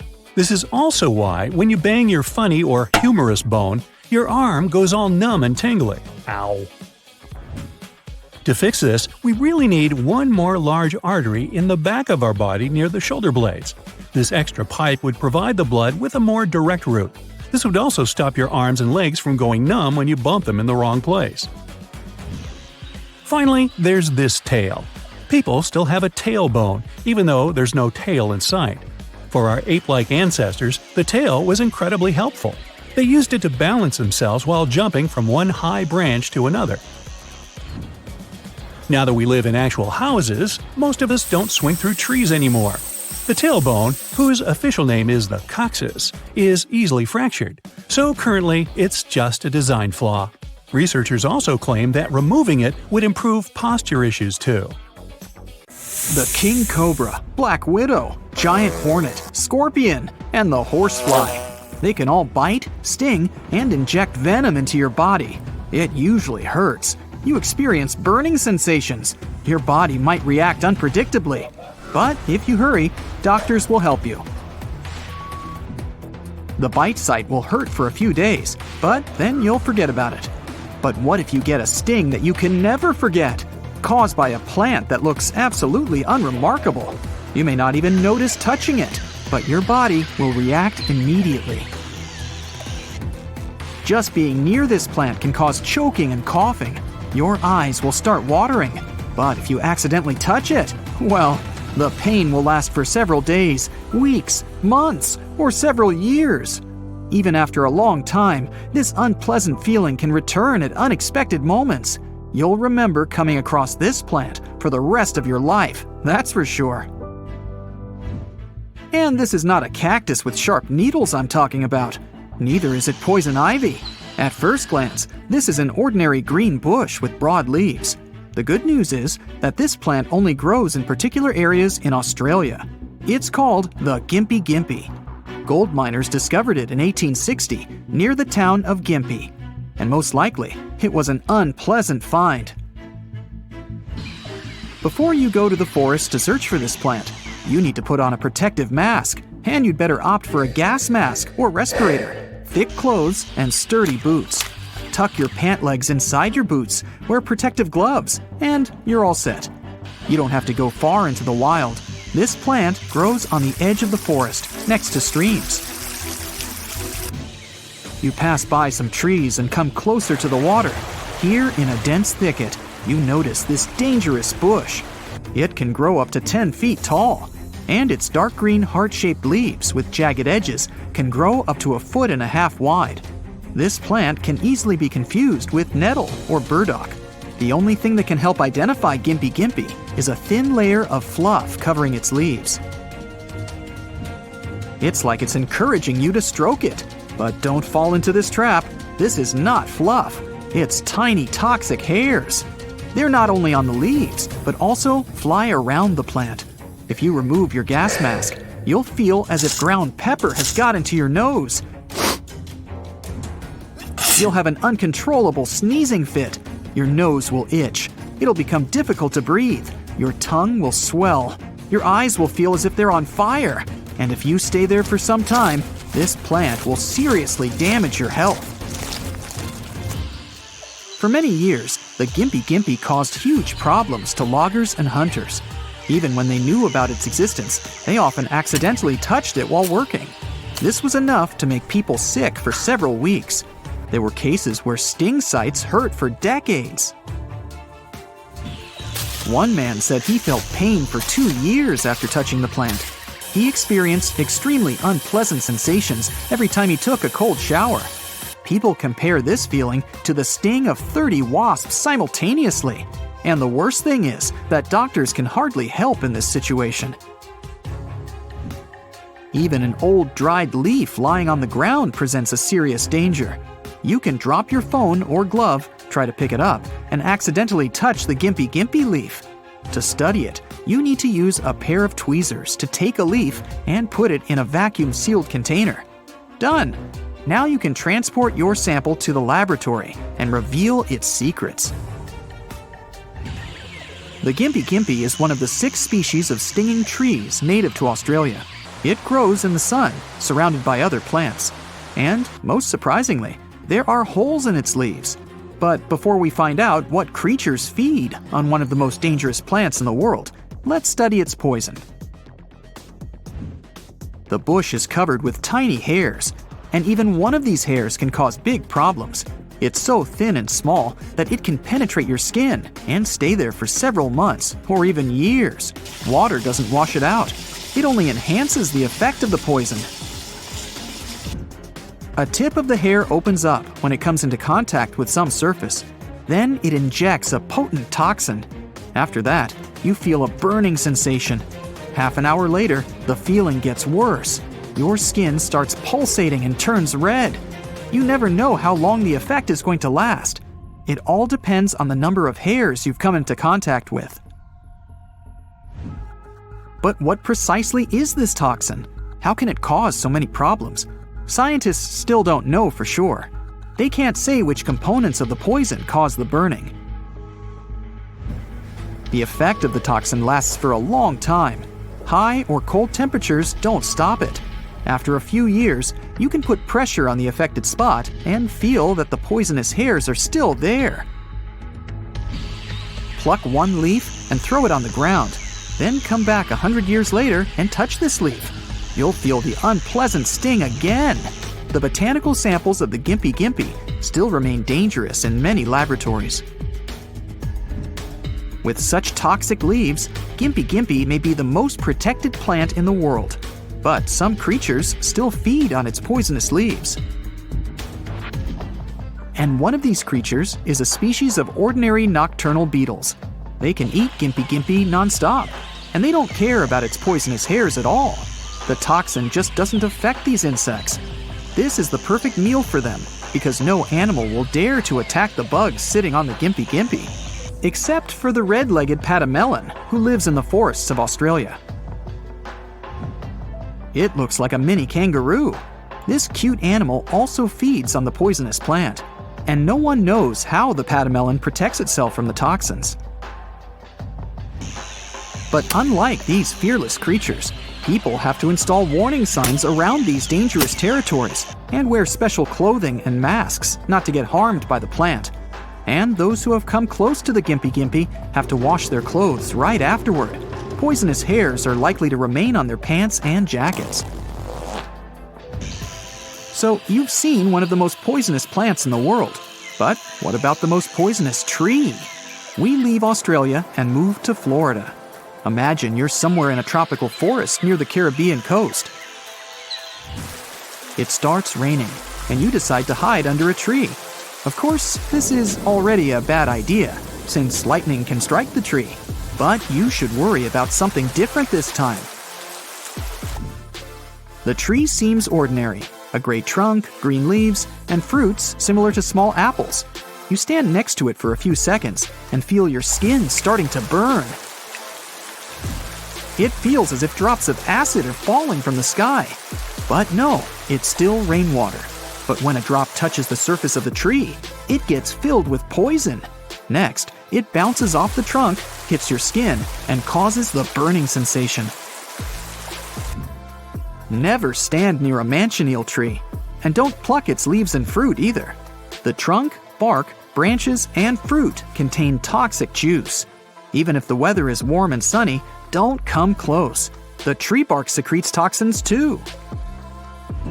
You may notice there's almost nothing growing around the tree. Mushrooms, shrubs, flowers, and other trees can't exist nearby. Animals also avoid this place. The poison produced by the manchineel tree is resistant to water and fire. That's why burning tree branches is also a bad idea. The smoke is very dangerous, especially for your eyes. Locals know this tree well, but tourists can easily get hurt. That's why people mark manchineel trees with paint as a warning. The gimpy and manchineel trees are scary plants, but the giant hogweed can be considered the king among toxic plants. Yeah, touching it can cause a severe allergic reaction, burning sensations, and whatnot. But the worst thing is that the giant hogweed is one of the fastest growing weeds in the world. Its seeds don't need long to develop and take over any territory. It quickly became one of the main invasive plant species in the world. The hogweed can affect entire ecosystems. The plant grows faster than others, displacing its competitors from their territories by harming them with poison. People spend a lot of money to fight this parasitic plant. If its seeds get into your garden, they'll occupy it in no time, and it'll be pretty challenging to get rid of them. These huge plants were initially considered exotic. People used to buy and grow them to decorate their gardens. But then, hogweed seeds managed to escape, and a real invasion began. The plant can spray its seeds over a vast area when you cut it, and the wind can carry them even further away to neighboring territories. Scientists still haven't come up with an easy and cheap way to deal with this weed. You wake up 100 years from now and things are weird. Your body feels different. You check the mirror and, yup, it's true. You've got a second eyelid and no body hair? Sounds like sci-fi, but nope. There's actual science behind it. Think about how often you check your phone. A lot, right? Well, this might be why you have that second eyelid now. As screens took over our lives, we evolved this extra eyelid to filter out harmful blue light and reduce eye strain. Future you blinks and a translucent shield covers your eyes. It's like nature's way of protecting us from all that digital glare. Downside? We all look a bit more like robots. Now, Americans spend about 7 hours a day on the internet. Some researchers took this info and ran with it. Meet Mindy, the 3D model of humans 100 years from now. She's got the lowdown on what constant phone checking and endless office hours have done to us. Mindy's got an arched back, a thicker skull, a smaller brain, a 90-degree elbow, and something called a text claw. That doesn't feel right, does it? All those hours looking down at your phone strain your neck muscles and mess with your spine. But the text claws, that's next level weird. This mutation comes from always holding your smartphone. And those elbows? Permanently bent at 90 degrees, like some kind of stiff Barbie doll. Imagine trying to navigate crowded streets, bumping into people left and right. And body hair? We might lose it all in the future, but this is actually a pretty mysterious subject. Let's rewind the tape a bit. You've probably heard that body hair was used to protect us from harsh weather. One thing scientists have discovered is that our ancestors that started shedding hair had some pretty good advantages.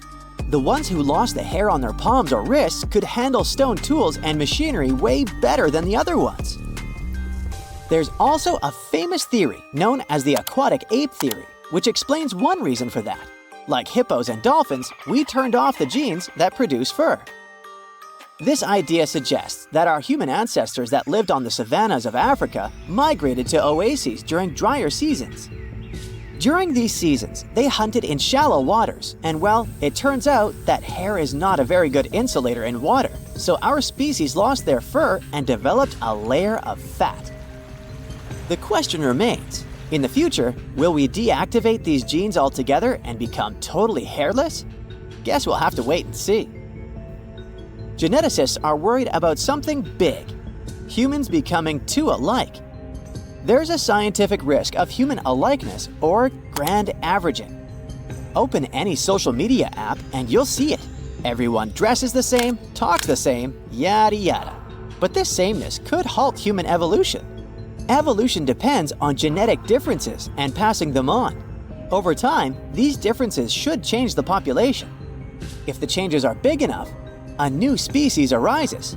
But the three components needed for evolution, variation, natural selection, and geographic isolation, are pretty much fading away. Scientists call humans a single genetic continent, mixing and no longer breeding within cultural or ethnic groups. Given enough time, we might all start to look more alike. Here's a good one. Humans will develop to live longer, much longer than we do now. All along our evolution, we've been subject to external factors that determined our lifespan. Back in the Stone Ages and stuff, we were subject to dangerous predators or the encounter with other tribes other than ours that could harm us. As people would normally pass away at quite a young age, they had little room to develop important mutations. But when humans' mortality rates are lowered, the opposite happens. In the past 2 centuries, life expectancy soared to 70 years worldwide. The constant scientific development leads us to think humans might naturally evolve to live an average life of 100 years and more. Our lazy lifestyles are messing with our spines. We might end up with fewer vertebrae and shorter, bendier backs, making back pain less of a pain and perfect for our desk jobs. Future humans could be total slouchers, with standing tall becoming super rare. You know, all this talk is making me want to go for a walk. Since we're talking about lifestyle, we need to talk about food. All the processed soft foods we're eating are changing how we chew. Back in the day, when our bodies were taking form, we used to eat raw meat and plants. A study actually shows that the lower jaw reflected whether a population was primarily a hunter-gatherer or agriculturalist in nature. About 7 million years ago, our ancestors had long jaws and a face that projected forward. What do our jaws reflect about us now that our food is so soft? Some predictions say that 100+ years from now, humans might have smaller mouths with fewer teeth and weaker jaws. This also means that our faces will be smaller, without much chin. Our jaws tucked in a wee bit more. Pollution isn't just bad for the planet, it's changing us too. Future generations might get bigger nostrils and better lungs to deal with bad air quality. Imagine humans with super-powered breathing systems, thriving in polluted environments. Breathing in the future will be a whole new ballgame. These predictions might sound wild, but they're based on scientific theories. As our environment and lifestyles change, so will our bodies, in fascinating and terrifying ways. Next time you look in the mirror, remember you're seeing the human body as it is today, but who knows what it'll look like tomorrow? Embrace the mystery of our evolving selves. Humans might lose their palmaris longus muscle, that tiny tendon in your wrist that many people don't even realize they have. It's pretty much the appendix of muscles, completely unnecessary. As we evolve, we'll likely say goodbye to this little tendon because we're not swinging from trees or doing intense grip exercises anymore. Our hands are occupied with texting, typing, and swiping. So in a few generations, we might look at our smooth, tendon-free wrists and think, evolution really Marie Kondo'd our muscles. Love your toes much? Well, then you can bid one of them farewell. Our toes help us keep our balance when we're walking. Research shows that our balance is shifting inwards. If our ancestors used to rely on all their toes for balance, we ourselves don't use all of them as much. This means that we'll need our pinky toes less and less. And if this trend keeps up, it won't be long before we bid them goodbye. Okay, so there's something called directed evolution, which literally means science replacing nature. Instead of leaving it to the hands of destiny or fate, why not decide our own future? We kind of already do that when we choose a partner out of appearance or personality traits.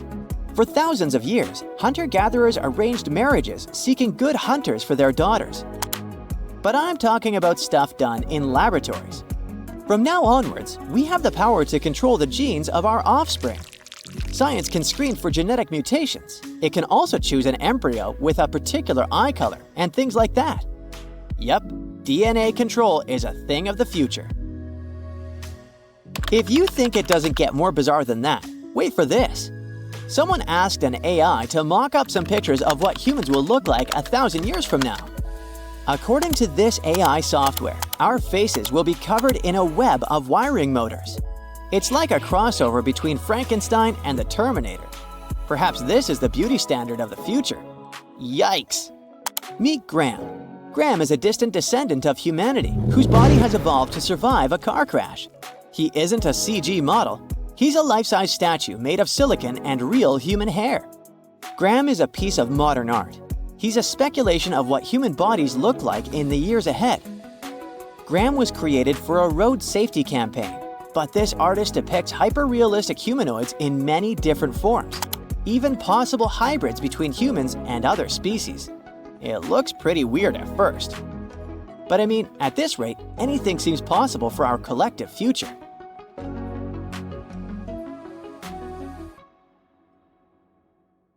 Now, I've tried this one myself, too. Pinch your elbow as hard as you can. You barely feel pain. How come?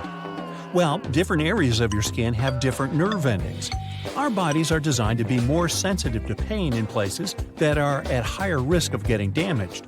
Those important parts have more nerve endings so that we're more alert and able to protect ourselves.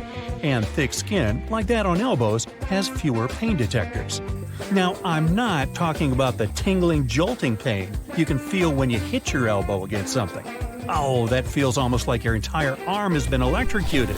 It's not a feeling I would consider funny, but it comes from the funny bone.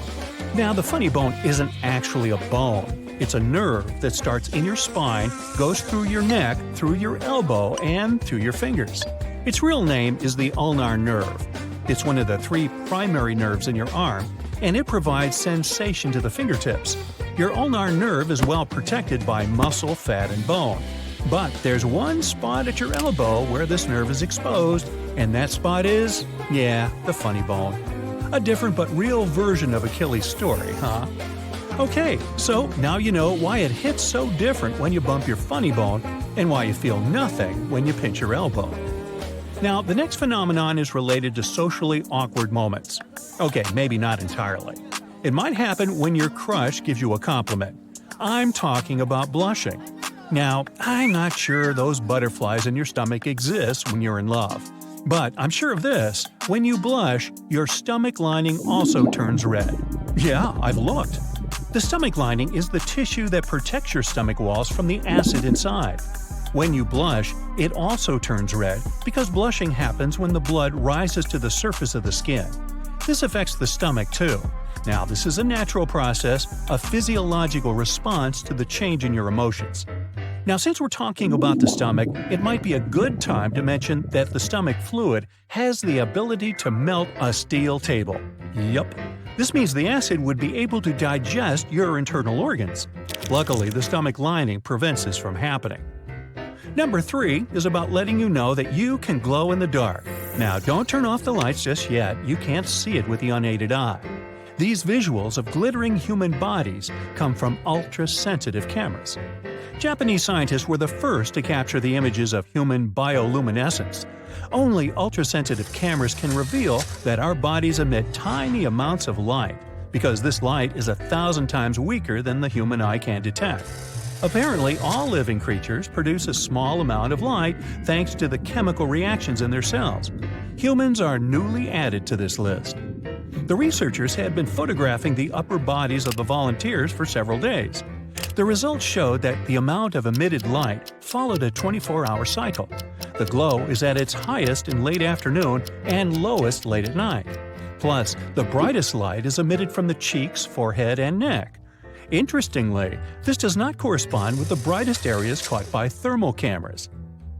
Did you know you're a little bit taller in the morning than you are later at night? Yes, I've been measuring you. Seriously. This height difference is related to gravity. Its force compresses the cartilage in your spine and knees when you stand up or sit down throughout the day. But when you're lying down, your spine decompresses and relaxes. That's why when you wake up in the morning after resting in bed all night, you're taller. The increase in height is not even above an inch, so don't bet on who is taller after hearing this information. Fun fact, astronauts returning from a mission are a few inches taller than they usually are on Earth. It's because of the lack of gravity on the International Space Station. They don't remain that tall forever, though. When they're on the Earth again, gravity gradually squeezes them back down to their usual height. Now, let's get back to the organ we've already spoken about, the skin. Yes, the skin is an organ. In fact, it's the largest organ in your body. It contributes to about 15% of your body weight. What else does this organ do besides covering your body? It performs vital functions. For instance, it protects your body from external physical and biological harm. Plus, it prevents excessive water loss. Now, I can't help wondering what other surprises the human body has in store for us. But right now, let's move on to the animal planet. Owls don't have eyeballs. Instead, they have something called eye tubes. Their rod-shaped eyes do not move in their sockets as our eyeballs do. That's why owls would have to move their entire bodies to look around. But moving their torsos would make some noise, and other animals would hear it. So owls have evolved to have necks that can twist to around 270 degrees, and they move super silently. But why the concern? Well, night vision requires large corneas to get as much light as possible. This is the main reason why most nocturnal animals, such as the slow loris or tarsier, have big eyes. For owls, it works a little differently. Since they have small heads, such large eyes wouldn't be able to fit inside. Now, even though these creatures don't have eyeballs, they have 3 sets of eyelids. One set is for blinking, one is for sleeping, and the last one is for keeping their eye tubes clean. So, do the owls give a hoot about that? Yes, they do. Moving on from nocturnal animals to the ones you're more familiar with. Meow. Cats have an extra organ that allows them to taste scents in the air. This organ is called Jacobson's organ, or the vomeral nasal organ. Jacobson's organ is located inside the cat's nasal cavity and opens into the roof of the mouth. This organ can detect specific chemicals by using nerves that lead directly to the brain. That's not a regular sniffing, though. The odor receptors of Jacobson's organ aren't designed to catch ordinary smells. They detect chemicals that have no odor at all. In other words, cats can detect undetectable smells. It's not just this. Jacobson's organ increases the sense of smell. For instance, when kittens need to find their mother's milk, imagine there are 2 mother cats and 4 kittens. Kittens can distinguish their mother from the other grown-up cat with the help of their sense of smell. Now, when 2 people meet, they assess each other's body language. Cats can usually do this by sniffing each other's heads. This greeting releases pheromones that can tell a lot about one cat to the other, like what the other feline likes to eat or if they are healthy or not. They can even evaluate whether the other cat is happy or moody, all thanks to Jacobson's organ. Now, another fact about cats. Their nose has distinct ridges that look like a pattern. Similar to our fingerprints, every cat has a unique nose print. It can be used as a form of identification. Okay, cat, we can nail you for breaking the vase. We have your nose prints all over it. Now, do you want to cut a deal? Just tell us what you know about the dog and that chewed-up DVD. Dog lovers? No, I didn't forget about you. Here's a myth you've probably heard. Dogs are colorblind. But they aren't. However, it is true that the color range they can detect is limited compared to the spectrum humans can see. Their color palette consists mostly of yellows, blues, and violets. Our reds, greens, and oranges are not noticeable to them. Now this one is about turtles. These animals cannot leave their shells and get back whenever they want. In fact, they are completely attached to their shells. These shells grow with turtles, similar to the human skin. A turtle's shell consists of 50 bones. It also includes a skeleton with the spine and rib cage. So, they go on vacation with it. It's kind of like an RV that you can't get rid of. The human body is this perfectly balanced machine, right? Well, not when I'm using it. Normally, all its parts work seamlessly together to keep us thriving and, well, alive. Each of our organs is essential for our day-to-day activities, from breathing, walking, talking, and coming up with bright ideas that push humanity forward. But are they really essential? Do we really need all those body parts, or are some of them just ancient relics that we just got stuck with in this weird game of evolution? Take wisdom teeth, for example. Nah, somebody already took mine. Yeah, they're those pairs of teeth stuck in the back of your mouth you often have to go to the dentist for. They're also known as third molars, and while they can be used to chew food, a lot of people think they're just unnecessary. And get this, around 22% of people worldwide don't even have all four of them. When they do grow in, they're the most likely to become impacted, which means they get stuck in the jawbone sideways and can't properly come through the gums. It's all because our jaws are often too small to accommodate these extra guys. Some smart scientists think that's because we've evolved to have smaller jaws over time. Recent evidence also shows that what we eat as kids might also be to blame, but it's hard to know for sure. Apparently, munching on hard-to-chew foods like raw veggies and nuts can actually stimulate jaw growth, while eating soft processed foods can kinda stunt it. And that leaves little space for our back teeth to come in and, do their thing. Will they disappear altogether in the future? I guess we human mammals will just have to wait and see. Now let's talk about the vomeral nasal organ, or as I like to call it, the nose's secret instrument. Ooh. You see, rodents and other mammals have this awesome ability to communicate with each other using chemical signals called pheromones. And guess what? They have a special organ called the vomeral nasal organ, or VNO, that helps them detect these pheromones. Here's where it gets interesting. While most adult humans have something resembling a VNO in their nose, it turns out that it's basically a useless remnant.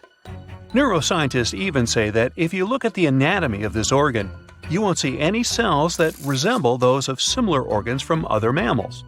Also, this organ in humans doesn't seem to be communicating with the brain either. Now, it's not all bad news. Even though the human VNO is pretty useless, it looks like it still might respond to some pheromones. Will humans keep this organ on their evolutionary to-do list? For now, I'd place it in the maybe pile. Now, here's a tail. Animals that feature tails need these structures for a lot of things.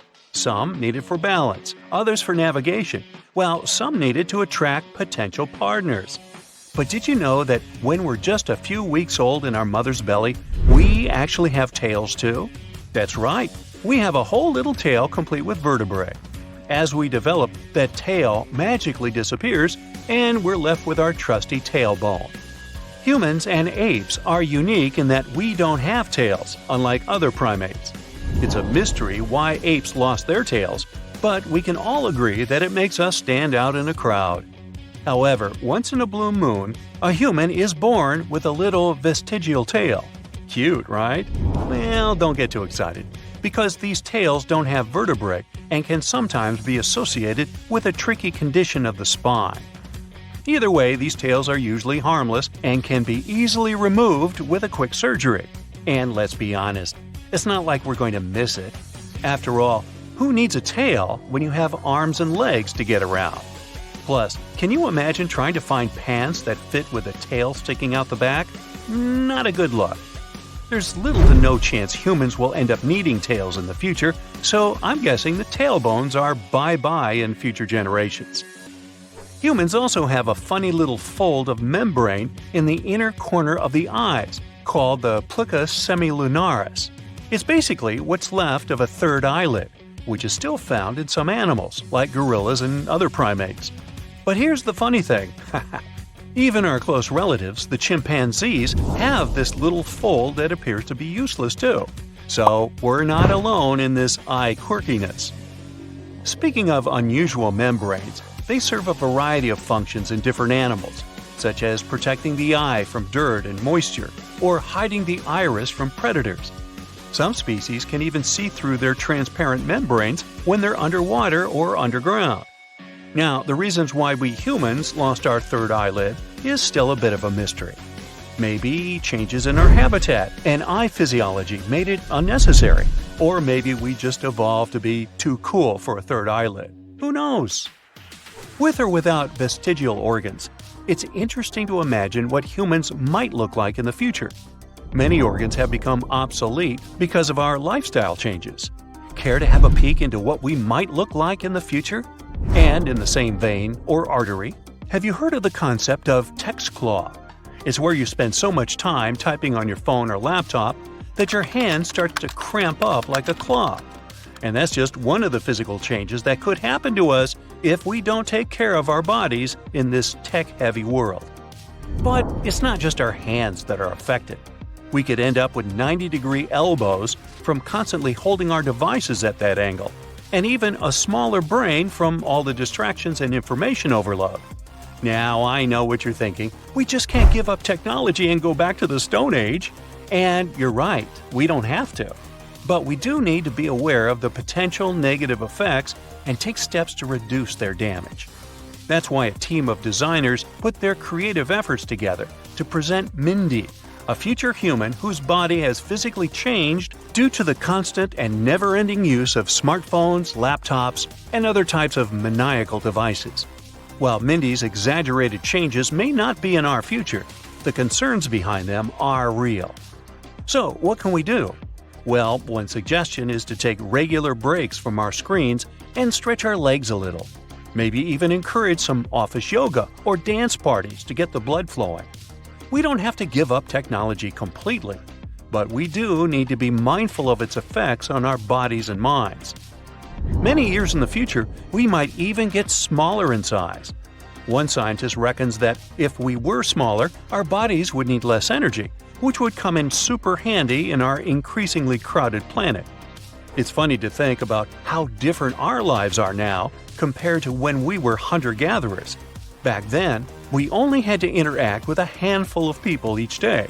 But now, remembering people's names is a super important trait, and it might even be something we grow to become better at. Or, technology might actually play a role in our evolution. Scientists believe that we could one day have implants in our brains that help us remember people's names.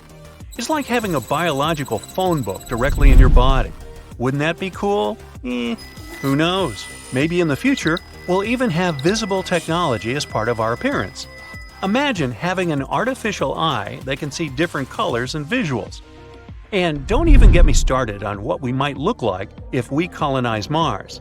With the lower gravity, our bodies could change in all sorts of ways. We might have longer arms and legs, or even insulating body hair like our Neanderthal ancestors. It's hard to pinpoint what we might look like in the future without very precise data to back the models up. But it's fair to say these changes will be interesting, to say the least. As for me, well, it's too late to say the least. I've said over 1,400 words here already. That's it for today. So hey, if you pacified your curiosity, then give the video a like and share it with your friends. Or if you want more, just click on these videos and stay on the bright side.